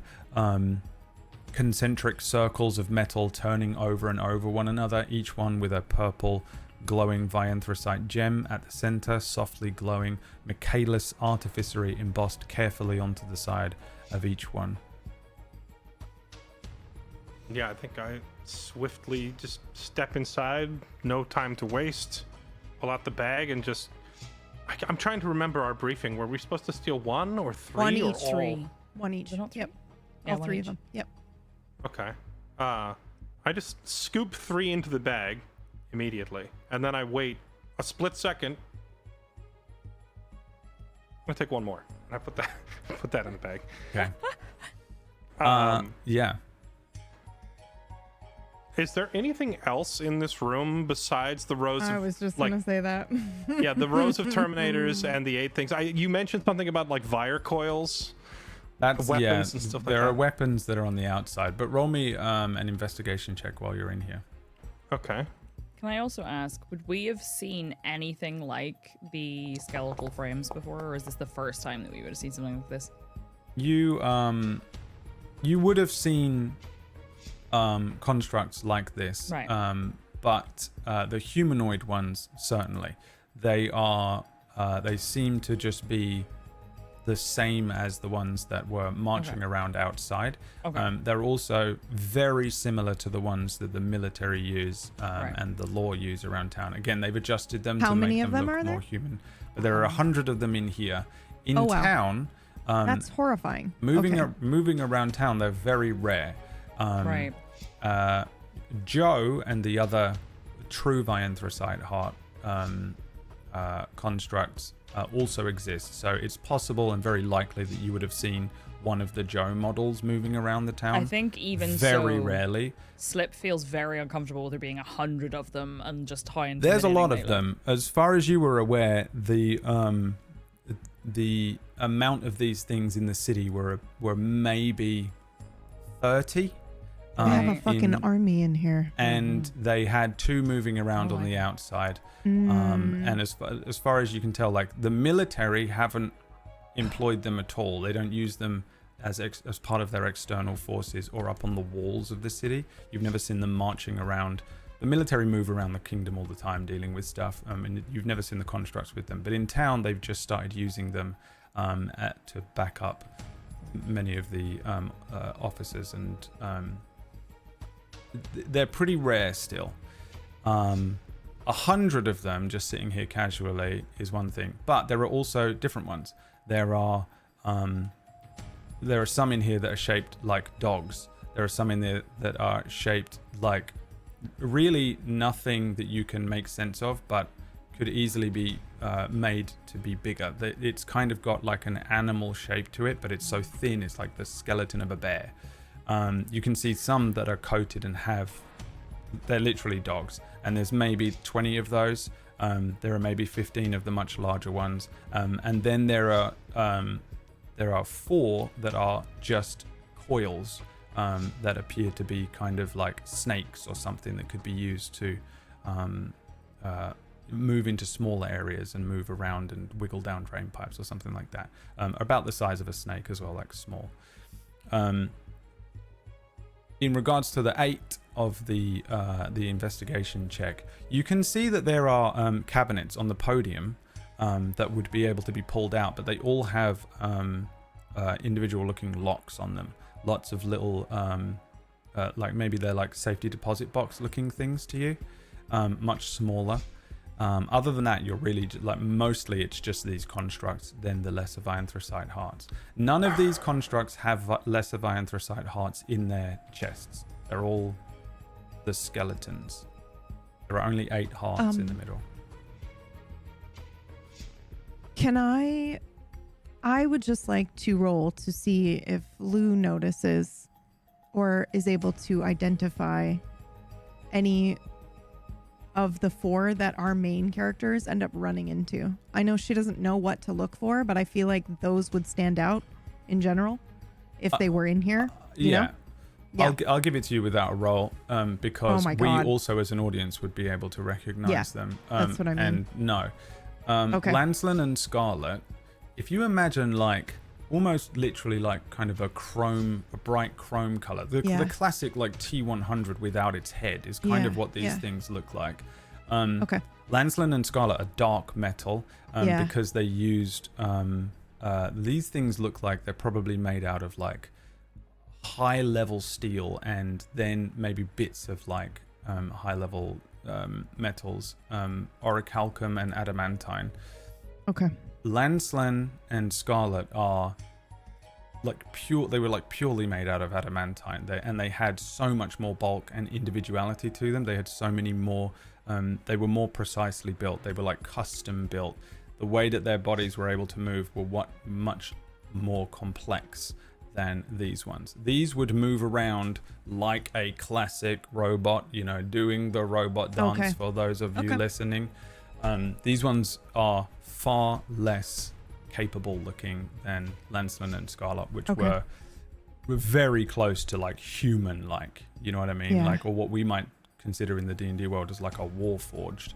Right. These things are much more like a traditional sort of maybe steampunk. Well, they have 9 years construct. to, you know, maybe improve on it. So we'll see. But nothing in here looks like the size Like and the shape beginning or of build that. of Lancelin and Scarlet. They actually look pretty different. Okay. Okay. I scoop the first 3 in that we were supposed to come for, and then the 1 extra heart into the bag, and then I'm kind of looking at the other 4, and I'm gonna turn back over my shoulder, and I'm gonna look back to probably Slip, because I imagine she's closest to the stairs behind us. Well, I mean, we're probably all standing at the vault at this point, but I'm gonna turn back and say, are we still clear?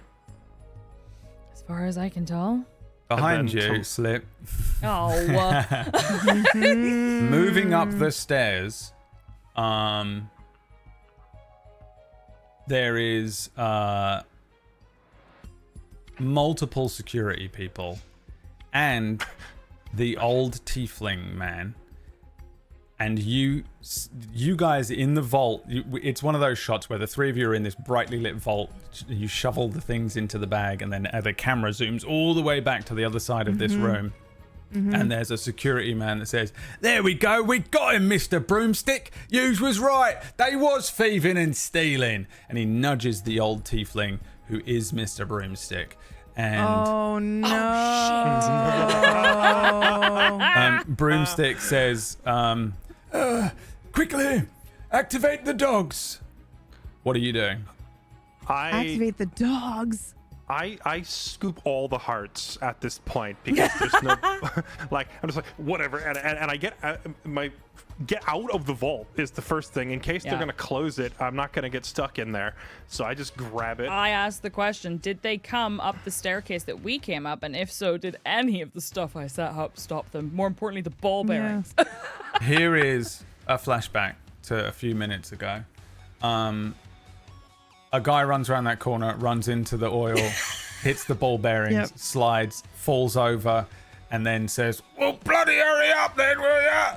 Be careful, Mr. Broomstick." Mr. Broomstick kind of awkwardly moves around the things, and then a handful of guards come rushing around, avoiding the oil and the ball bearings, and makes their way up the steps. Fair. The group move up the steps. You see one of the security guards run towards a panel on the wall. What are you two doing? In fact, the three of you all run out at the same time, or just Sol? Yeah. Yeah, we gotta get the fuck out of here. I don't know if the other two even came in. Like, No, I don't know I if didn't they go in. stepped inside. Yeah. Okay. Yeah. You're just. Well, I've been outside. standing at the doorway, but I will immediately follow. Yeah, I'm not getting trapped in the thing. No, as soon as there's any security guards or whatever, it's just all of this in the bag and out of go. the vault Yeah. at the very least. Okay. The security guard runs over to a panel on the wall and slaps his hand against it.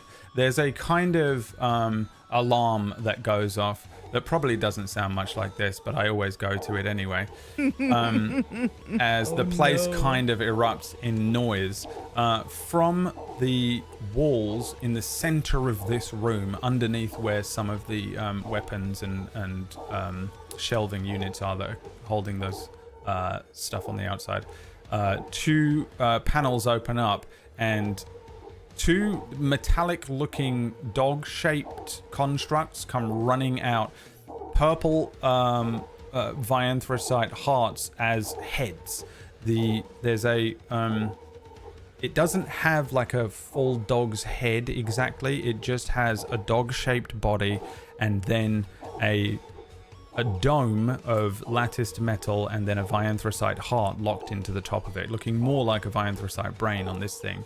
These things come running out and around the corner. As they start moving, the front part of these dogs folds over itself, and it creates the a sort of a dog-like head with these. It's essentially just a bear trap for a jaw that just starts clamping wildly as they dash towards the vault where you guys are. In that moment, what are you guys doing? I would like to just jump out a window. Yeah, I was just gonna say I'm immediately. gonna pull out loose an arrow and try to shatter a window. Okay. Get us the fuck out of here. Yeah, I think if there's that many security and robo dogs, I know some people want to fight them, but I'm just like, I don't think. Dude, do you want to know what I'm typing in our group chat right now? I'm just gonna hit enter. Let me remind myself of how rough they are too. I'm To so quote, sorry. quote PB in the group chat, I want so badly to fight these things, but I know we would run. yeah, 100%. God, I just want some cool combat with They're this not character that Brad fun. made me. I'll give you that much. They're not I fun know, to but, fight. I don't know about that. But It you gives me are cool abilities. if you want to fight them, you may. No, I think our characters would bail. We would run 100%. All right. Yeah. The three of you just rush towards the nearest window.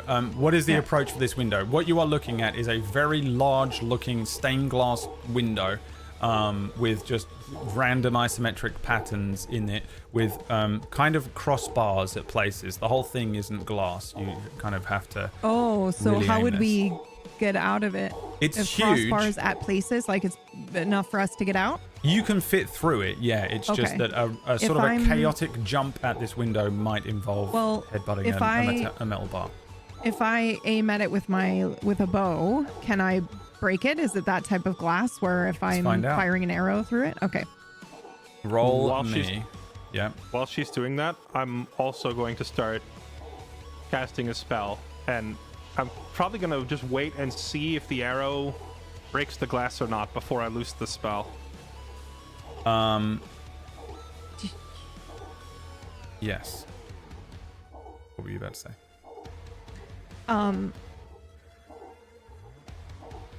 How aggressive can we get with these flashbacks? I think you can get creative. My rule was just that you can justify pretty much anything. Like including As long that as it makes sense. including that, like, if we get to the roof, there's like a grappling hook thing ready for us to use and get out of here. Did you leave one there? Can I flashback and say that I did while I was waiting for them? Exactly Well, what it's 'cause for. they- Yeah. Hell yeah. Yes, bitch. Okay. So if we can get out to the roof, there is like a safe, quick deploy out of there. Can okay, I then, because I oh, have jumper as a feat from second story work, Holy shit! Can From I- the movie, where you can Yeah, teleport exactly. to the Sahara Desert or whatever. I teleport. Can I use that because it uses my dexterity to determine how far I can jump rather than my strength? Yeah, I mean, I think that's just. I Because think I it's would more like of to a- try and get yeah. up there to make it easier for them to get up, if that makes sense. Well, there's a window right in front of you that you need to smash through. Then you're going to drop Yeah. 5 feet onto the next lower floor, and then it's a 15-foot drop down to the street level. And I think what Luella has done is Oh, I see. that I've there set is up like there's a a grappling On hook this that floor, once not you jump above us. out, you Yeah, just have yeah, to yeah, kick that the makes rope sense. off the top of the thing, and you'll be able Yeah. to scale down Okay, that that rope makes very perfect sense quickly. then. Never mind, I Either that or misunderstood. it's That makes like Yeah. it's like we just it's like set up so that we can, I don't know, rope our cloaks around it and slide down and like get to safety. Yeah. If we can I get love there. Okay, yeah. Yeah. Whatever you've done, Yeah, yeah, we'll yeah. get to I it. love that. Your you also have the thief Assassin's Creed scaling thing as well. Don't Yeah. forget. So you can move. I think it's as quickly as you can move. I don't Yeah. know, but I think it's just you can scale buildings at 30 feet Yeah, it's equal to your normal movement. speed. Yeah. So you're pretty quick at getting up and down buildings anyway. Can all right. I use hold on, let me just read back this to here. back to the longbow as the three of you start running towards a very large looking window with sort of crossbars. It's like reinforced glass basically, but it's a big enough gaps that a well placed jump or whatever will get you through it. But in this, if you carefully move through it, it'll be a lot easier to do. But just, I'm assuming at this speed, your plan is to fire an arrow and leap. Yep. So, fire your arrow. I and tell have me what you were something about that's to say. like Yeah. I have something that's like when you fail a roll, you can re-roll it here once, but I think it's tactical mind here. No, it's an ability check. So no. But I will do action surge to try again if this fails. What type of fighter are you? Battle master. Do you have precision attack? That you can use that after you've already rolled and boost your accuracy. I do not. I don't remember what I gave you. I think they were. Yeah, I think you I give me some cool randomized them. stuff, but that's okay. I will action surge and try again if this fails. But it's a window, well, so I don't know what its AC is. Before your action surge goes off, I can also finish the spell that I was casting. You know, like you fire once and then as you're reloading to go again. Because I was just going to magic missile the window, which can't miss. Yeah, sure. It does. That's fine. The arrow does miss. What it hits is the stone pillar next to it. It just and you see it chip some of the stone off of this thing. The arrow bouncing harmlessly away. Then a bunch of magic missiles are fired towards the window. Yeah, I don't want to leave it up to chance, and I also don't want her to burn her action surge. So I'm just going to use. I was still gonna do it again, but yes, sure. Oh, okay. That's okay. Well, I'm magic missiling it either way because I don't want to leave it up to chance. Sure. So I am firing the magic missiles. One into the glass to break it, but I'm also going to try and hit a section of the cross piece because magic missile deals force damage. Most solid objects, so like stone and glass, are weak to force damage. So I want to see if I can just break one small section of this thing to make our jump easier, like punch a hole in it. Yeah, give me the damage from these Sure. magic missiles. I'll give you the information. Essentially, it has a damage threshold, which means you have to do a minimum of 5 damage to deal the damage to this window. Well, there's. Did it roll all 5? Oh, there's one. There's the second. And then there. Oh, that maximum. And then not so. The third roll was a dud, but the first 2 were maxes. So I got 12 force damage. And if this glass and stone is weak to it the way most are, it'd be 24. Yeah. Yeah, so if you cast something like Shatter or whatever, this was just going to be the way to deal with this. It has 15 HP. You're doing double damage, so you deal 24 damage. Well, you deal 20 damage because you didn't meet the damage threshold on the 4 for the last bits. This is 20 damage. Either way, it doesn't matter. It's the same amount. The arrow flies forward, catches the stone.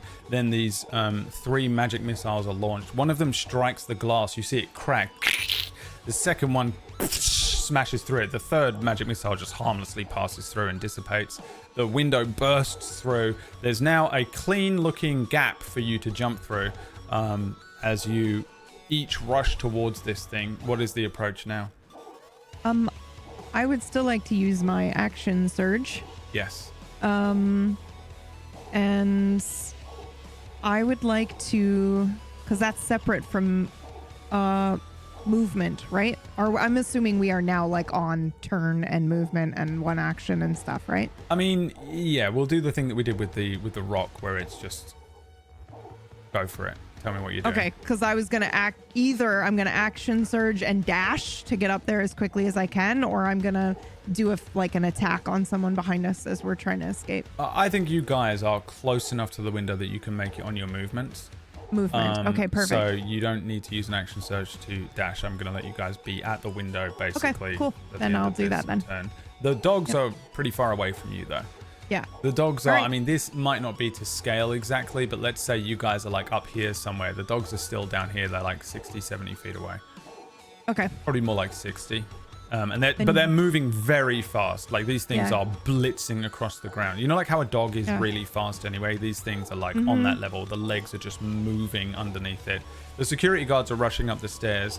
There is commotion from outside as the group that there was the security guards and the constructs doing the rounds out there, plus the 2 on the gate kind of do a what the fuck was that as the window smashes, and then as they start making their way over there as well. In fact, roll me a fate die. We'll see if they were close or far away.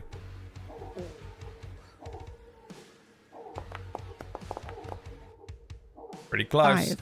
Yeah.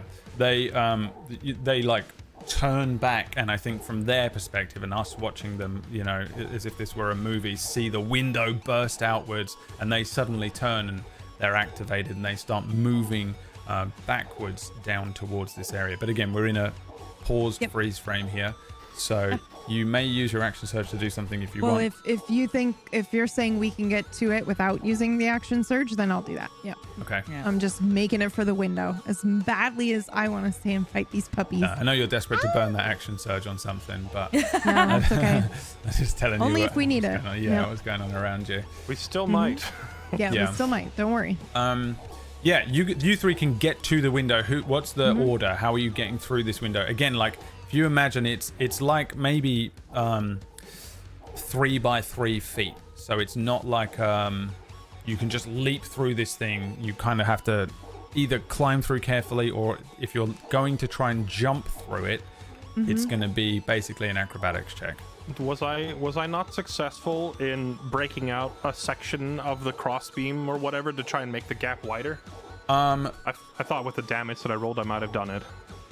I think you probably would have bent it, but the crossbeam is... I don't think I have stats for it, but the damage threshold is higher because it's iron. Okay. I was gonna say, if it's just like a solid, like 3-inch thick stainless steel beam, then sure, I can't break it. Yeah, I don't think that a magic missile is gonna do it. It might have bent it outwards a little bit. I don't think it breaks it. Okay. I think in panic, Slip will try to make an acrobatics to dive through the window. And I do think that for a split second, that looks kind of like she just doesn't care about who's behind her. She's just trying to get away. But if she makes it through the window, will pause to help the other 2-3. Okay, give me an acrobatics check. Let's see how cool this looks. 15? Pretty good. You dive through. You're small enough, and you bring your body in, tuck yourself in through this thing. You get good speed. Literally, I think arms forward, dive through it. You fall that kind of 5 feet down to the next level below you. Land, roll, and then turn, get back underneath and prepare yourself for like someone maybe coming through if they climb through slower. Who's next? I'll go next because we didn't go in the vault, so I imagine it would be us to Yeah, go I first think out that the makes window. sense. I've made a point of going second on everything we've done. You- I always you can, but yeah. but this time you're right. Yeah, I was way I just behind. think we were. so, Yeah. Yeah.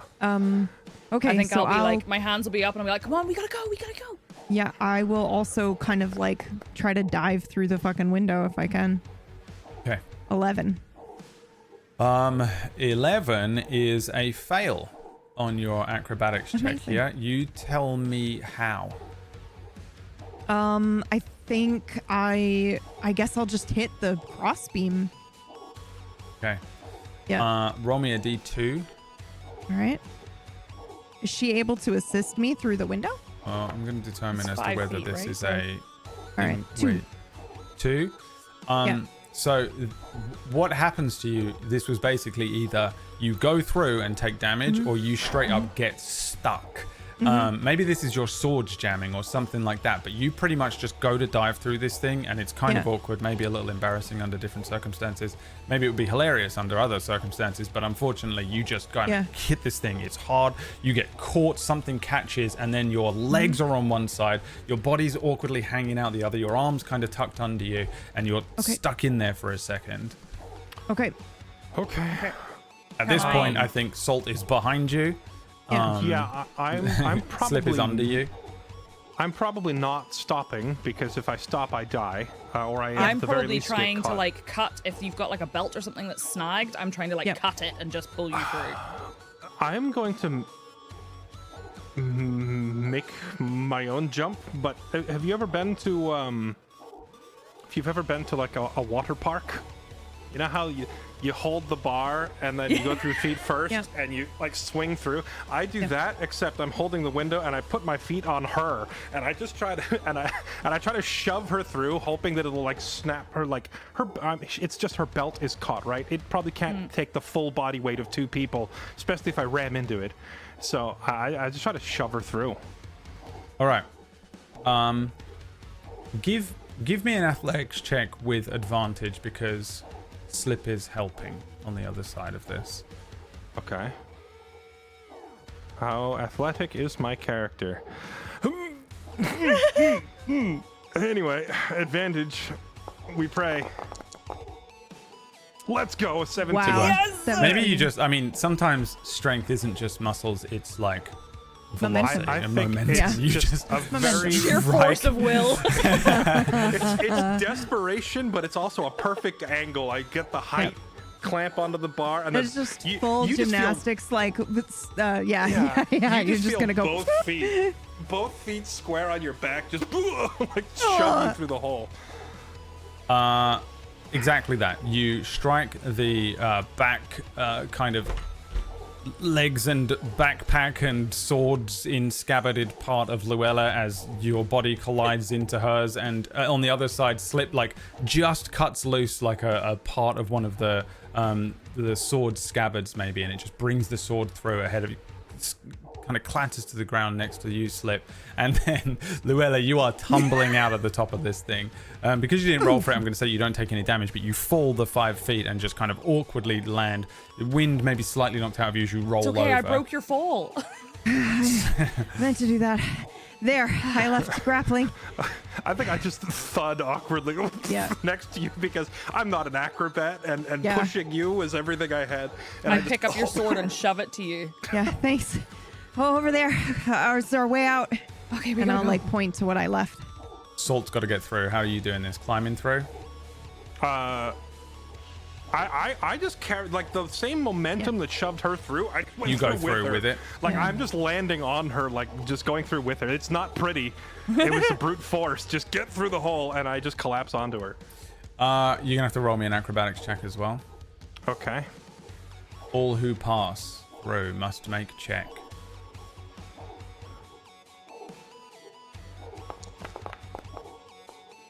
No. Oh, Unbelievable. What I do you mean, that kind what of do you makes think? sense, though. In fact, you know, I will let you go through, but roll me Yeah, 2d6 and take I that think much you just take bludgeoning the damage. Yep. 2d6. Okay. That's crazy. No. Uh, Roll You're some taking ones. damage for the collision and the fall. Yep. Yep, that makes Okay. sense. Ow. 8. 8 damage. It's very awkward for Salt. I mean, while you know, Luella, you fall through awkwardly and it doesn't look comfortable. Salt hits this painfully. Salt, you hit the back of Luella here, but you also catch like so many parts of the wall and the bars. You maybe strike your head on the bar as you go through this thing, and then you tumble over very awkwardly and land like upside down, your shoulder and head awkwardly hitting the ground He underneath. lands on me, right? And you then land his on body me? lands on Luella, and you roll over, and you are kind of badly injured here. Yeah. I think there's a moment I gotta where you check. see. That's like almost half my health. Yeah, I'm yeah, not yeah, a yeah. durable character. You should be alive at There's least.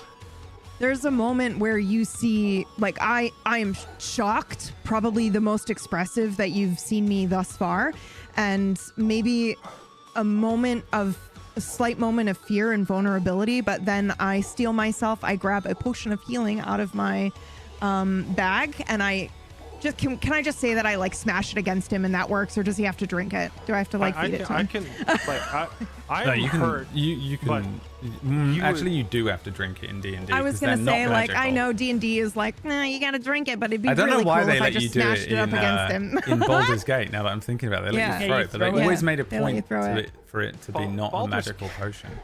Baldur's Gate also lets you take like a potion of speed and slam it on the ground, and the AOE hits your whole party, which is unfathomably broken. Really, really weird. I think guess they are like magical, I take this like pretty nasty hit, but you would still see that like even though I'm like obviously rattled, but I'm still getting up, right? So if you're trying I to don't offer care. me a potion, I don't offer you it. If it's not as quick as slamming it, I will just grab your face, open your mouth, and like give you the potion. Yeah, I As don't. you're You're grabbing like my- stumbling and you're as- whatever, and I'm like, nope. Here you go. Get the fuck up. Let's go. what I meant to say is like I'm getting my hands are coming forward to take the potions rather than have you awkwardly sit here like It's not baby awkward. bottle. I'm quick. I'm like, and I just like shove it in your mouth. Like, there you go. And then I'm like lifting you up now because I know you got fucked up in that fall. And as I lift you up, I just so low say thank you and then start running. No problem. Ahead of you, you had the foresight to prepare a potential escape with a grappling hook situation. What is that, and how do you utilize it? I think what I set up is I'd like there to be a roll to like, you know, have it go. But essentially, once we do that, we can just slide on out of here, like full on. What is it called? Zip line.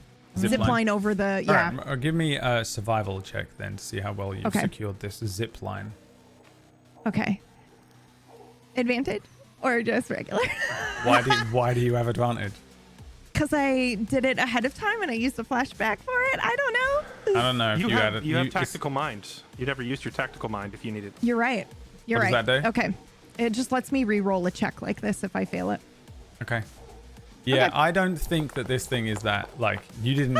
I'll be using tactical mind immediately. It's kind of complex. I don't want to be that guy, but I'm pretty sure Yeah. tactical mind is just adding a 1d10. You don't get a No, reroll. Oh, you might actually be right. Let's check. And please be that guy, because I'd rather it be legit. That's why you're here, Fairlight. Did you think we Yep, wanted it you here is for any other 1d10. reason? Imagine being recruited to be that guy. However, it does say if it You doesn't aren't pass, I recruited don't for that use it. reason, by the way. Wow, that was fucking Oh my goodness. nice rolling. Let's go. So here's the thing. Without that 10, this definitely would have failed. Yeah, And yeah. I would have just essentially made it be a grappling hook down the side of the building. You have secured the rope end to the top of this floor. Yeah. It's the grappling hook that you launch over the gate and the fence. Yeah. And allows you to sort of slide down towards the top of the fence and then just jump off the top of it. I do think this is still going to have to be some sort of check, and I will let you all make another acrobatics check for this one. Oh, God. Okay. You're doing some real roguish acrobatics amazing. shit here, It's amazing. so it is a lot of acrobatics checks, but here we are. Are you going first, Salt? What's the marching order? Second? I'm just rolling, but Salt like always lets someone else go first. All right. Yeah. you're all gonna make it. So let's just say that we see Luella land awkwardly. That whole thing happens. You get up. You recognize that moving on the ground floor towards you is a group of security. I think it was 6 guards and 2 constructs, and they are kind of moving down towards you. You recognize that they're pulling out weapons. They all seem to be carrying swords and crossbows. The constructs just seem to have like lances or halberds. It's difficult to make out exactly what they've got in the dark, plus you're moving very quickly. Luella grabs the grappling hook, swings it, aims it, and it hooks over the top of the fence, catching, and then immediately, I'm guessing, Slip, you're going first because it's been Slip. Yeah, Salt, I would turn Luella and go, most of the Slip, time. go. Okay. Slip slides down this thing. 1 foot catches the fence, and then you just turn yourself over the other end of it, land perfectly, and then I'm guessing run. I don't know. Immediately try to get into somewhere hidden. So if that means running across the street into an alleyway, anywhere to get away. We agreed we were going to meet at the sandwich shop if we got separated. Right. Give me a stealth check. Salt, Okay. you do the same thing here, sliding down this thing. Once you get to the other end of it, 2 feet Nat 20. planted on the 28 from your thing. 2 feet plant onto the fence. You turn yourself over the top of this fence, land, and then I guess do the same thing. Are you going to try and run and hide, or are you just like sprinting? I am starting to run, but I'm turning back. Not because I'm worried that Luella won't make the jump. She's pretty agile. I'm turning back to see if any of the enemies are going to do anything. Like, I think the guys on the ground, they can't do much, but there was dogs chasing us, like probably going to follow us across the roof. I don't know. So I just turned back to see if we're being followed. Okay, Luella, give me your... oh, no, you did it. I did. You slide as well then down the thing. 2 feet plant on the other side. They go over the top. It is at this point that the guards all suddenly come to a stop. I think, Luella, as you're sliding down, a crossbow bolt looses over the top of your head.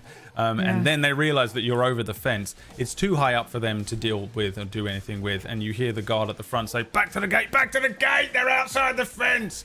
The 2 dogs smash out of the windows, landing on the top of the roof, and begin running. And then they just get to the edge of the roof and stop, dead still, and almost seem to completely like power down. They just stare at you, completely stopped. Inside, Old Man Broomstick says, Oh, the dogs. They cannot leave the facility, remember? They mustn't be seen. And the guy at the panel hits a button on the panel. The security force run back all the way they came from the north of the compound, or I think it was the south of the compound, up to the north, which is where you are. They're running round towards the gate. You've got plenty of time to like scarper and skedaddle. What do you 2 do? I mean, once we see the dogs stop, and they're, you know, I was looking to see if they were going to like make a flying leap. Yeah, I was going to try to like cut the thing, but yeah, if we don't need to, then we just get out of here. If they stop, then I just give a smug little salute and then turn and run. Yeah, I love it. Yes. I'll run with him, but you know, like when you hurt yourself so monumentally that even though you're up and running and adrenaline is keeping you going and maybe a health potion, but you're still a little disoriented, I'm like kind of keeping an eye on Salt to make sure that if he's like stumbling or running or whatever, that he's gonna get the fuck out of here. Okay. I so like I'm just to like think running that alongside him.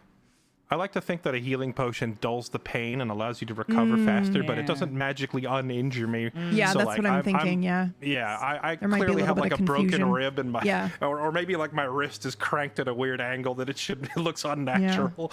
But I am, still running. All right. Slip awesome. will be shadowing you guys. Like, she's disappeared into an alleyway, but she won't have left unless she felt like she absolutely had to, because we were actually being separated. So she'll be like following and making sure she can keep an eye on you.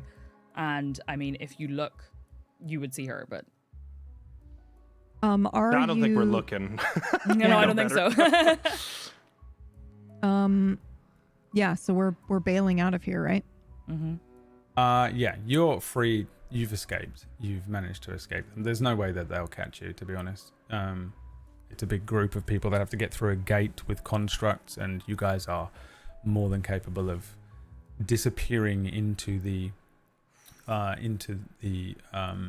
Tinkerer's district, and then move through there, and then come out of the other end, and then you're back into the big city. You know what would be real cool? Yeah. We get the same montage of Slip vanishes into the night. Lou does her hide in plain sight, looking like a noble woman, and I just turn into someone else completely with disguised self, and pff, we're all three just gone. Yes. You are all gone. Yeah. 22? I guess Okay. so. Okay. 22 on a sleight of hand check from you. A retroactive sleight of hand check. You three go to the sandwich shop, or are you going? Where are you going? You're free to just dictate to me what you do next, basically. Well, we were supposed to reconvene at the sandwich shop if we got separated and something went wrong, but I would call this a mission complete. So maybe we do briefly catch up at the sandwich shop, but we're probably just heading back to what's his face to be like, hey, we got the stuff you wanted. Monday. Yep. Yeah. Although on the way there, there's probably a moment where I'm like, so we're supposed to get 3. There was 8 in there. The bag, the bag that you were holding, Salt, is gone. The heart's in. When did it vanish? About 5 Well, you seconds. probably About 5 noticed seconds. now. When did it Thanks, bro. vanish? I don't know how you want me to play this. I mean, Okay, he has now mind. seen I that just Yeah, meant, yeah. It's okay. I think like now when you're like, there's 8 in there, you might go to look and see that now that it is Well, not I feel there. like it's a heavy enough bag. I probably would have noticed long before we got to the sandwich shop, like back at, like even to the part where I'm like being smug to the dogs is probably when I would have like gone to grab it and leave. as you were moving through the Tinkerer's district, you recognize. Yeah, that it's gone. Okay. I must have. It must have come off my belt when we went through the window. I'll just immediately hold it up. Oh. You were saying there were 8? Oh. When. I'm glad you were more conscious than I was. There were 8 in the vault. We only were supposed to hand over 3. So what are you suggesting? That we keep the rest? Just thinking, if we handed over 7, it would still look like we did a really good job, and we'd still get one to flip for ourselves. These things probably sell for a lot. Well, I'm not in the habit of doing extra work for no pay. So I say we give them the 3 that they wanted. Well, I'm in agreement. frankly, I'm only doing this job to get on their good side in the first place. I would not be opposed to giving them an extra one, but I do see where you're coming from.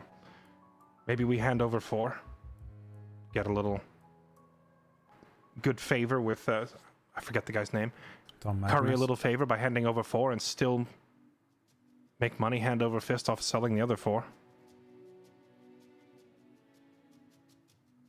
I mean, the only problem is, what if we get in trouble for not doing what we were told?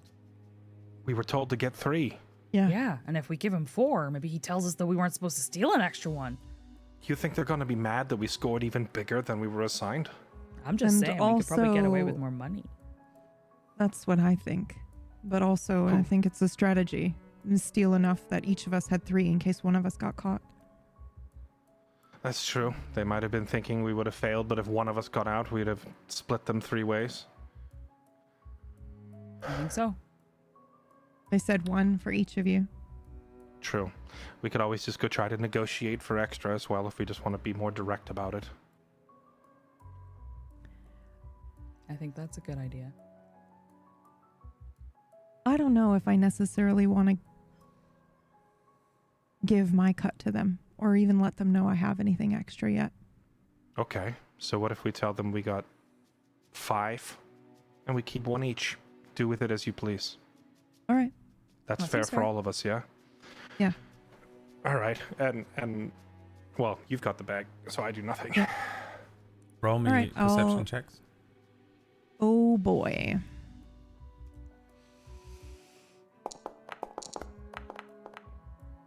15.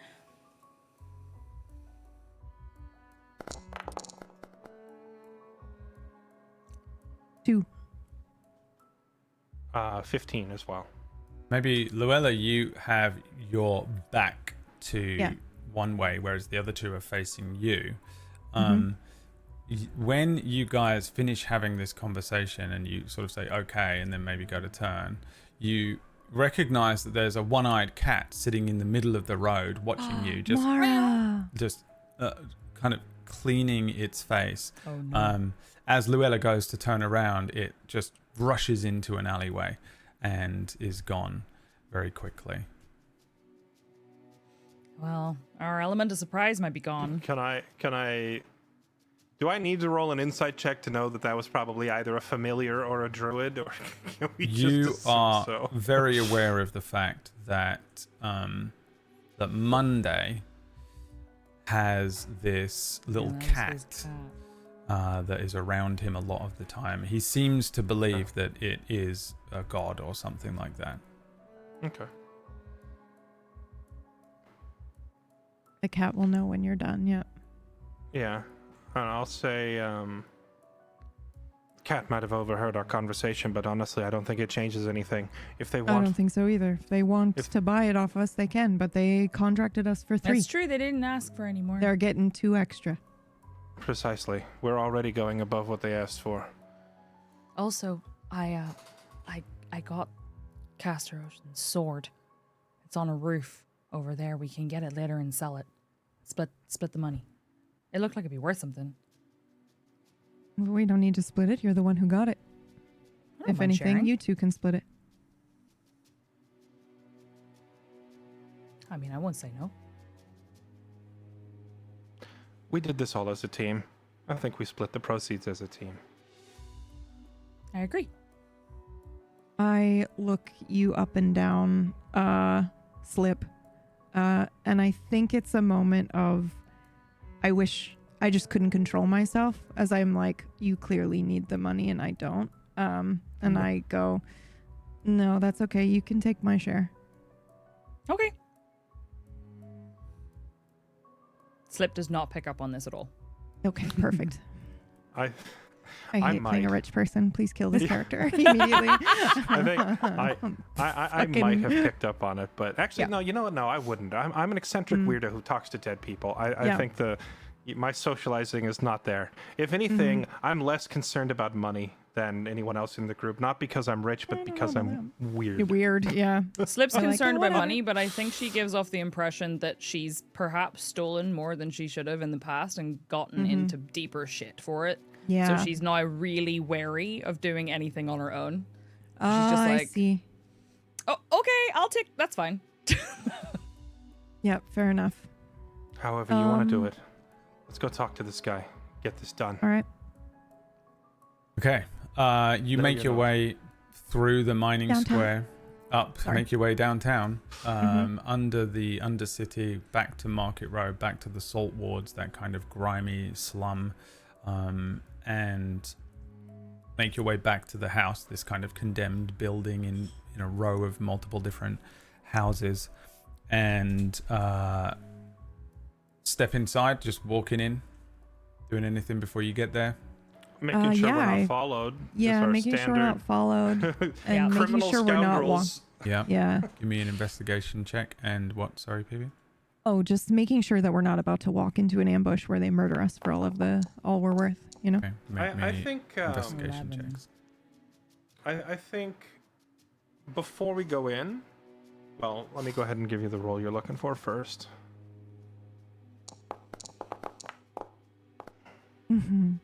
8. Oh, sorry, was it investigation you said? Please. Okay. Another 23. Nice. What was you going to say you wanted to do? Oh, I was going to say, since we agreed that each of us are taking one, I'm probably going to take mine and stash it in a dead drop before we even go into this meeting. Okay.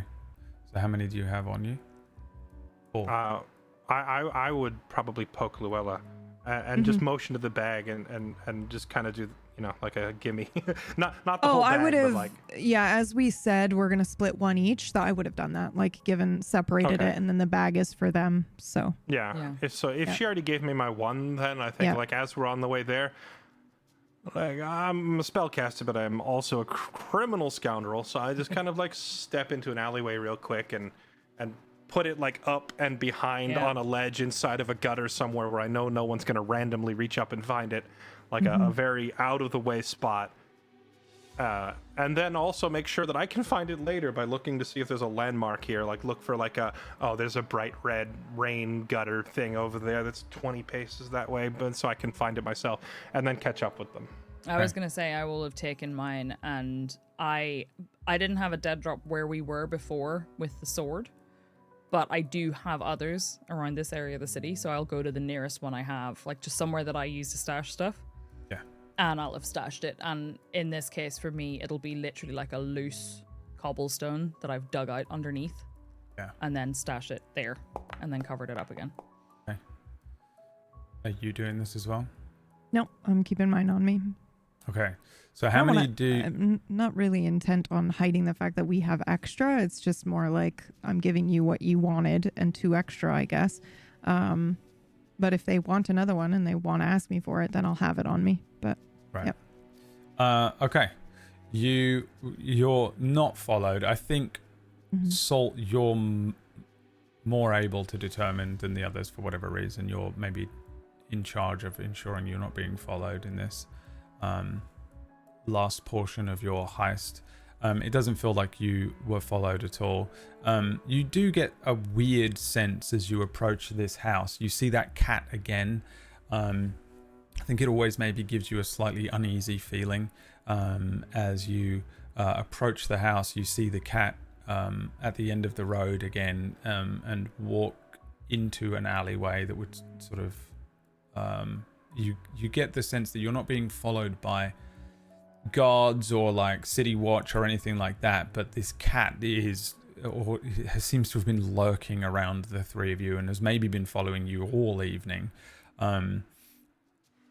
There doesn't appear to be any sort of obvious ambush or anything like that. The house looks pretty much the same as you left it. You approach the door. I mean, it's hard to really say what an ambush would necessarily look like, but there aren't any obvious people waiting around to like jump you guys. As you approach the door, it isn't like booby trap. There's not a little boom boom on there or anything. And the three of you are able to make it back to this Cyste safe house, and whoever goes in first cracks open the door, takes a quick look in, probably Slip, I'm guessing, slips in the door and takes a quick look around just to check, just to be sure that it's empty. Just second nature at this point to move into a building like this. And you see the exact same scene as you saw when you first arrived. You walk into this rundown building, boarded up windows, the table with some of the maps and pages still spread out, but the ones that you took with you obviously omitted.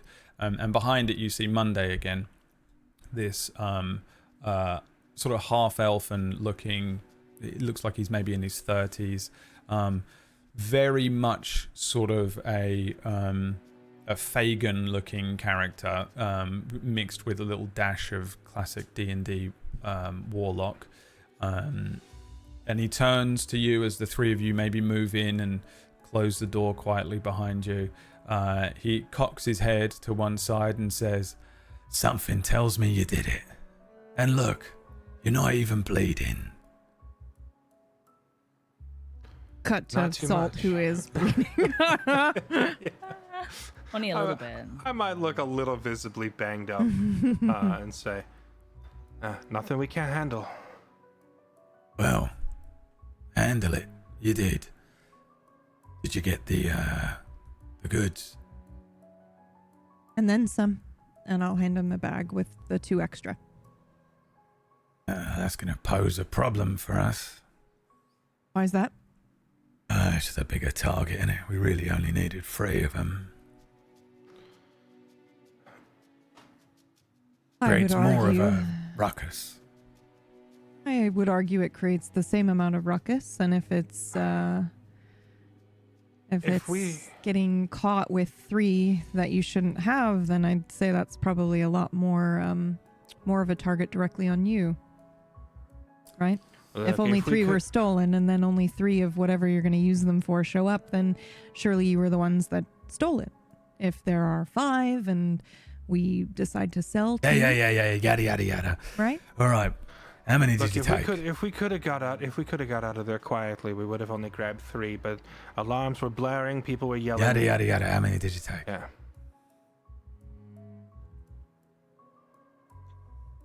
Slip doesn't.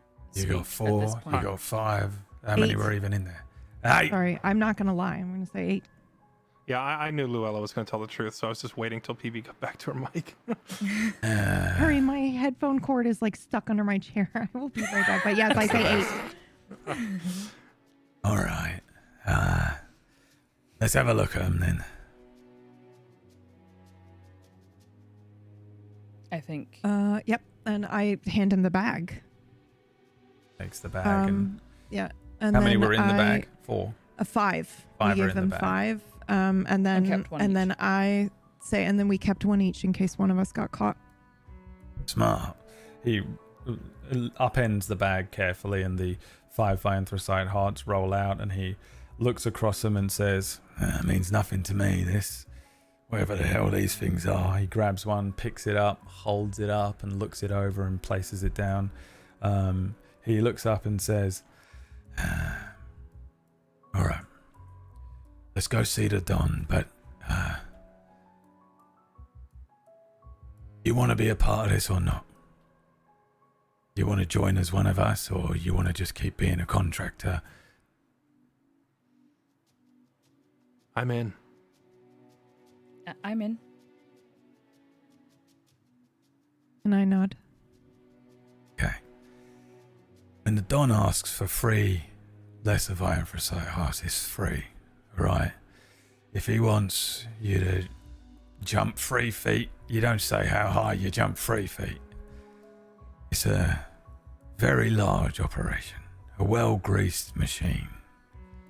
Everyone's got to play their part, you see, because there's a lot of palms being greased. There's a bunch of these horrible idiots running these companies that we've got on the books, and there's a bunch that we haven't. We got City Watch on the books, and we got City Watch that we haven't. It might be that we have to get you to return a couple of these things. How hard would that be for you to do? Not tonight, when it calms down. The vault, what was it like? Not like any vault I've ever seen. It spoke to us. Like the vault had a mind of its own. And it asked us questions and riddles, even wanted a blood sample. We were able to trick it through all of these steps just because we came prepared. That does sound advanced. Troublesome. They also had advanced constructs. Dogs they didn't want anyone to see. Right. Dogs. They had Very security. big dogs. Constructs made out of... Security. Mhm. Sorry, go ahead. I thought you were No, done. go ahead. Yeah, mechanical security dogs that didn't chase us once we left the property. They stayed in there like, they weren't allowed to leave. I raise my hand. And, I saw from the alleyway that they shut down when they got to the edge of the roof. Yeah, the man shouting said it's because they couldn't be seen. I assume by the general public. I assume they're not allowed to have them. I assume that information is quite valuable. I had no idea Michaelis was working on that stuff more advanced. Well, I don't know if you already knew this, but inside the vault, hundreds more constructs. Advanced looking ones. At least 100. 100. How many of these are there? he points to the hearts. Wow, there was only the 8 spares, but actually thinking back on it, did the constructs themselves have hearts in them, or were No, they all they just didn't. empty? No, they were all empty. Just the air. Then it was the 8 hearts, and then hundreds of constructs just waiting for hearts. Oh, that's good. Means the hearts are slower and more difficult to build, I'd reckon. Okay, well that's good to know. Okay, let's get this packed up. And he clicks his fingers. Behind you, the door opens, and a few more people walk in. They're all wearing like all black, and they have like hoods up and close to their faces. He says, don't worry. They're with us. Boys, this is, what was it? Slippery? Slip. What's your name? Salt. Salt. And you? Lou. They're going to be coming with us. Let's get these things packed up. We'll head back to the Runestone, speak with the Don. I suppose the last thing would be a personal reward from me to you. And he reaches into his pocket and pulls out. It looks like the type of thing that you would buy a ring in, like as if he was about to propose. And he brings it up and opens it up. Salt, you feel this wave of very strange, maybe peace for you. It's a potentially... this might be the first time in a long time that you hear nothing. Just the peace and quiet of your own mind for a second as just this bizarre comfort washes over you. At the same time, Luella, you feel a blade enter the side of your neck. Slip, you feel a blade enter the side of your neck as the figures in black descend upon you. The anti-magic stone in front of you, Salt, suppresses your magic, but a group of men grab at your arms and start dragging you back. Would you like to do something? Did they just stab the other two but not me? Two blades in the necks of the girls. You are grabbed. I think I'm just kind of relaxing and letting whatever they're doing, I'm just kind of letting it happen. Because Salt's whole thing is he's not scared of death. Not because he's like fearless or a badass, but because of his unique constantly talking to dead people. He just views it as the next step. So if they're going to kill me, I just wait for them to kill me. They don't. There is something that pulls your arms behind your back, and then something that seems to it feels like it clamps not just over your wrist, but like manacles that cover your entire hands and pull them close behind you. There is something that is brought down over your face like a cage, and it catches around your jaw, holding it in place. And then this thing is just around your lower jaw, but you feel something very hard crack the back of your head as you fall to the ground and pass out. The figure of Monday standing in front of you, you see these shafts of light burst out from his face as he drops the disguised self, and we see a figure with black and white face paint on, looking very similar to a clown, a figure that has very nicely produced clothing, and then on the table a sort of staff with a ruby manifests as he grabs it and says, "Oh, bloody hell. I thought they were going to escape. They got 8 of them, so we're going to have to tell Michaelis to return the ones we don't need. Those 2, dispose of the bodies. This one we're going to hand over to the law. We have to ensure Cyste takes the fall for this. We have to cover the Blue Thieves Guild's involvement, after all. Rough him up a bunch. Make it difficult for him to keep his story straight. He won't know any better, though. This has ensured that." He holds up the anti-magic stone. "All right. Put the word out to Michaelis. I'd like to meet him. We've got something to build." And that is the end of our session here tonight. Thank you so much for playing, players. Thank you so much for not doing any investigation checks on Monday at any point during this. It was the one thing that could have completely destabilized this. It was, in fact, Nisus. and you have helped create the constructs that showed up. I just have one question. Yes. Was Nisus the one who sent us on the mission in the first place? Nisus was the guy that killed Alden. That you saw at the very No. I beginning. mean for this one Monday. When Yes, we talked this on was Monday, he's been entirely disguised Nisus as, the whole time. Yeah, he's been disguised as So Monday. Yeah. I think that the way I opened this was I said You know, it was the Night giveaway has the cat, fallen. I think. Monday meets you away from the Runestone Inn, which is odd because you've mostly been tasked with jobs at the base of operations in Lower Runestone, which is the Runestone Inn. Cyste never conduct operations outside of the Runestone Inn. And it is very strange that they would do so. This was Nisus making sure that Cyste takes the fall for something so they couldn't be tracked back to him. And he found you three little rookies. Which is literally what I was recommending. I was like, let's take the extras and sell it and make it seem like it's not you. There's a post-credit scene, by the way, where they return 5 of them. You see That's crazy. the head of Michaelis Artificery walk in to the vault, carefully place 5 of them back, and then walk out and close the vault. I hate it. So does this imply that they found the ones that we hid as well at some point? Oh yeah. They knew everything you were doing the whole time. Thank you so much for You playing. mean my 23 to make sure I wasn't followed? We were still followed.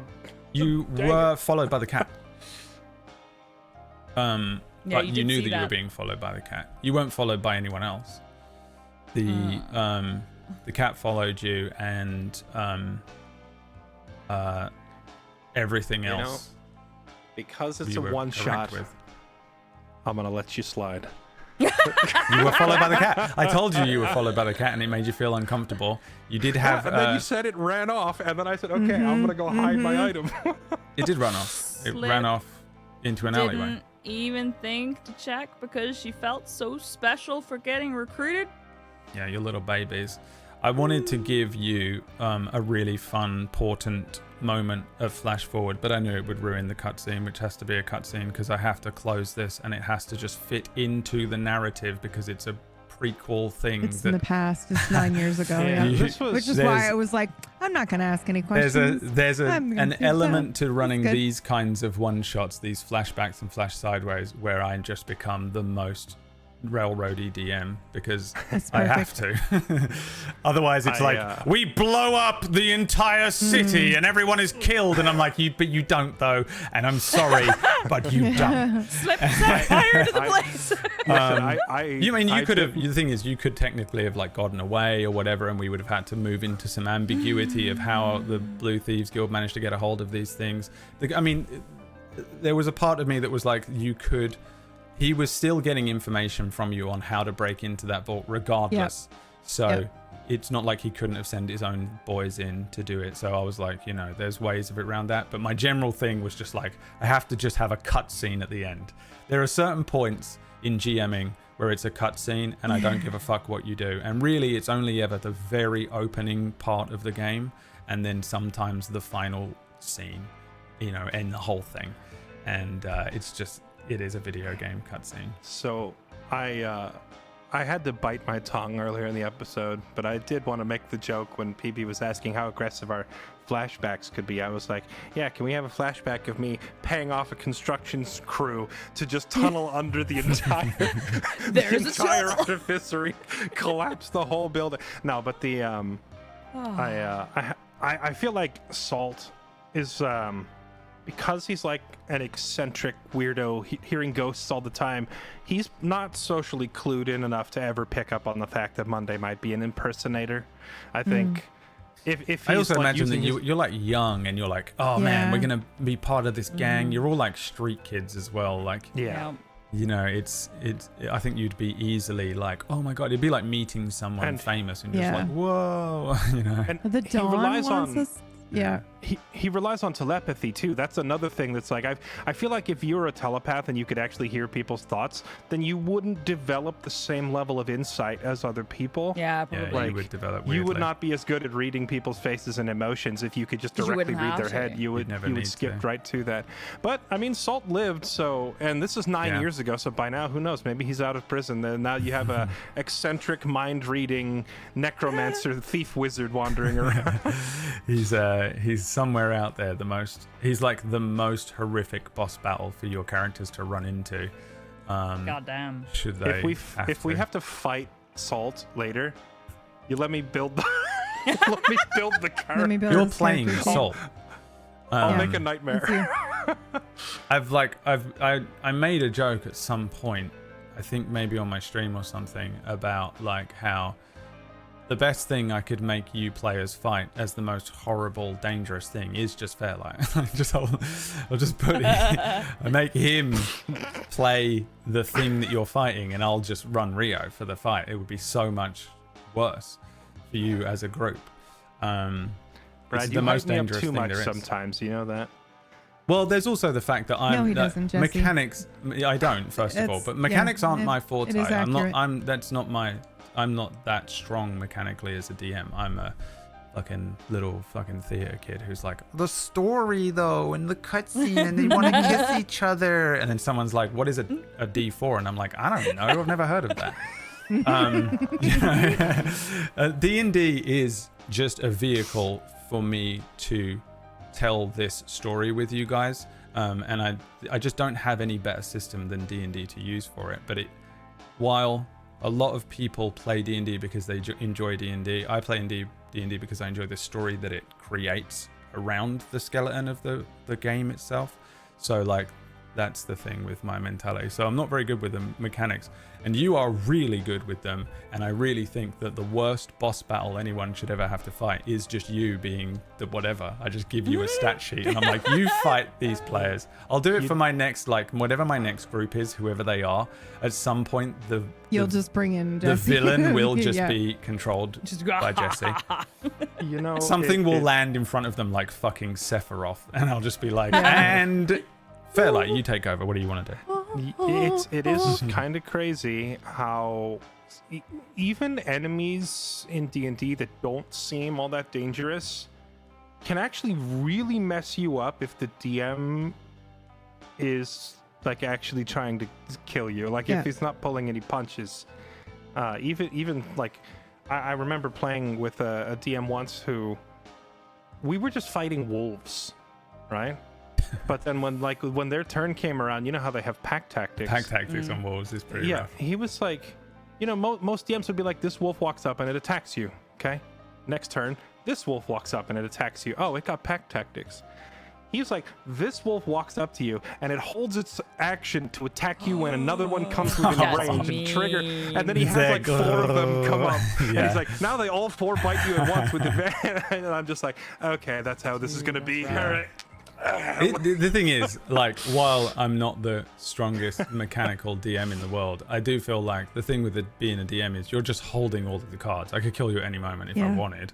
You know, it's like You just did. yeah, but it wasn't. That was like He that says is as he cuts that is a way I would us. never kill your main characters. By the way, I would never just be like, you die, you get killed by a fucking thing. I made the mistake of getting attached to Slip. It's been 2 episodes. I didn't even write the character, same and thing. I was so attached to I her. would never ever normally do it, but essentially for me, when you walked into that building, And I knew better because it he's was done this to me before, like on When you walk on in, other it's games just of his. you're And I'm in like, we're the- probably all gonna die, but you're in the final pretty sure. cutscene of a Attached. game, and it's just like, what the fuck? They kill my character in the final cutscene. Yes, I did. I I would Brad, never ever do it to your main characters, though. I swear. I think, Brad, you have killed me in every flashback side story we've done. Yeah. we should Like, I know remember better the by first now. level. I knew Me better, too. Like- dude. I This is said my first BRB. I have to stretch. Don't let him kill us yet. Be right back. Actually, Yes, they did. like I actually, knew it was Salt- gonna happen. Salt surviving You survived. here is already like, that's like the nicest any of them have gotten off. I remember like, what was the last one we did? Mistlight. You had us do that, the 3 barbarians, and at the end you had a necromancer just come out and suck our souls out. Cool. I'll tell you why. I had the same reaction, Psyche, the first time it happened to me, where I was like devastated. I was like, but horrible, I liked this character. I'll And say then we this. already agreed Slip was really young too. And I was Yeah. like, oh It's my horrible. baby. The one, there's like part of it where it's like, ooh, I just get to kill them if I want because they're disposable characters, and that's like there is, I won't lie, a little bit of me that is like, I just get to relish in just slaughtering the players. God. But predominantly I like to use these little, because the reason we did this is that Elspeth was away for 2 weeks, and she should be back next week. We should be full cast and we can carry on. You guys are hitting Sonentor with the main story. This wouldn't have happened otherwise. This wasn't like I wrote this in. This wasn't pre-prepared. I wasn't planning to do this. So when I come up with these, I do like to come up with, I think it's much stronger for the overall narrative of our story if this informs something very well as part of that larger, greater story. And most of the time, the best way for me to do that is to honestly just like go, sorry guys, you guys, I'm taking away all of your agency, and I'm gonna basically write the ending here so that it has a stronger piece of information, and it just informs our villain a little, and it informs maybe like how they got these things, and it gives you an idea of like, oh, what the fuck, these guys are creating these things, they stole these hearts and stuff like that. Because I just think that these are really good vehicles for telling the greater story. Look how sad Rio is that you killed off her character. I know. Poor Rio. But look who replaced him. There he is. My boy. My delicious. son. My As soon as you, little fucking guy. dude, as soon as he was like, he like melts away and then described the mask, and I was like, this motherfucker, like, let's go. How could you do this to me? He needed a little I need a building potion, up. sir. And Sorry. yeah, man. So I Don't mind Psyche and I, excuse I am not a fan of just outright killing players, and I think as a GM you should never do it unless they are throwaway characters and everyone's aware that they are, flash sideways or whatever. And even still, be careful. But yeah, I mean, with you guys, I know I can trust fall with you all and just be like, because the other thing is you're all smarter than me, almost certainly. I don't know about that. You're all smarter than me, full of shit. but even if you're not, even if we were all the same level of smart, I'm spinning too many plates. You're just concentrating on your one player and what is going on in the scene, and I don't.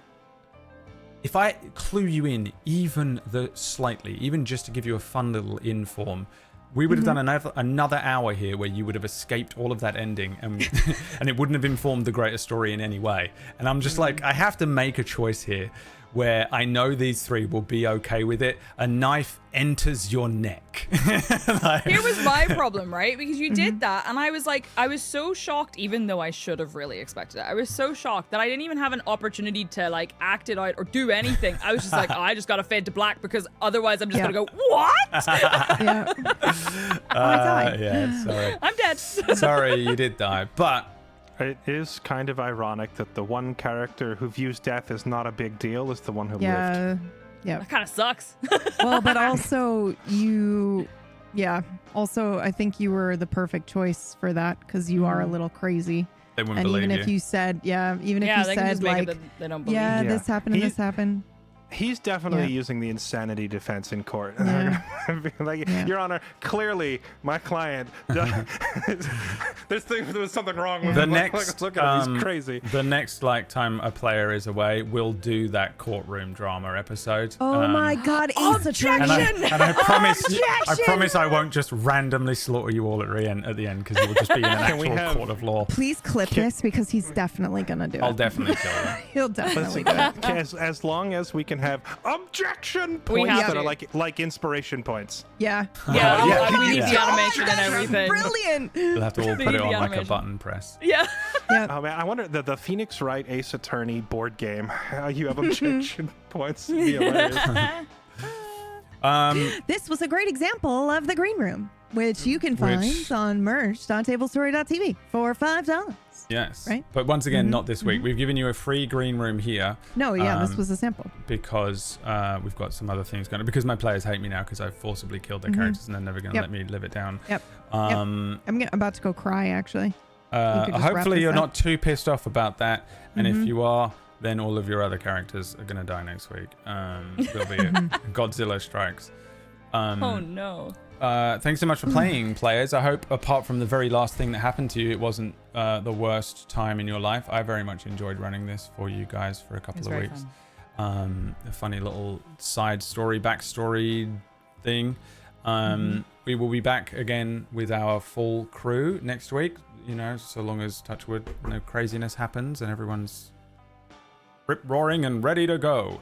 Always. We will return with the classic crew as they get to Sonnentor and do whatever they do there. The next major, it's essentially the next major act or next major arc was New Runestein at the beginning, then a little bit of travel, and then the Sonnentor act as part of my structure of things that I wrote right at the I beginning. will say that ending Act 1 with this little mini thing is really good. I'm really glad Yeah. that you got Timing to was great. Sonnentor and then Elspeth was like, Yeah. I'm so sorry I'm not here next Yeah. week, because I'm like, Yeah. okay, this is the perfect time. Well, if at also, all, we got just to do a little- Sonnentor right after meeting one of the constructs. So, like, Perfect timing. we're learning that there were multiple Yeah. and that they care about each other. And so now we get the context of how those constructs kind of, like, where those hearts even came from. Very cool. Narratively, Why it's super I cool. wanted to tell this story, and I Yep. didn't tell the 3 random people go after the rock, and it eats them at the end without them getting any death saves, because it needs to, so that Yep. you know the players. You know what would be hilarious is if we had done that story. The 3 of you were fighting the rock for 2 weeks, hunting it and fighting it, and then I just killed you with it, which would have been so much more annoying than this. I feel like, and then literally the end of that is it flies over a hill and sees your characters on horses. Take us out. Thanks so much for watching, everyone. We love you. Bye, bye, bye. Bye.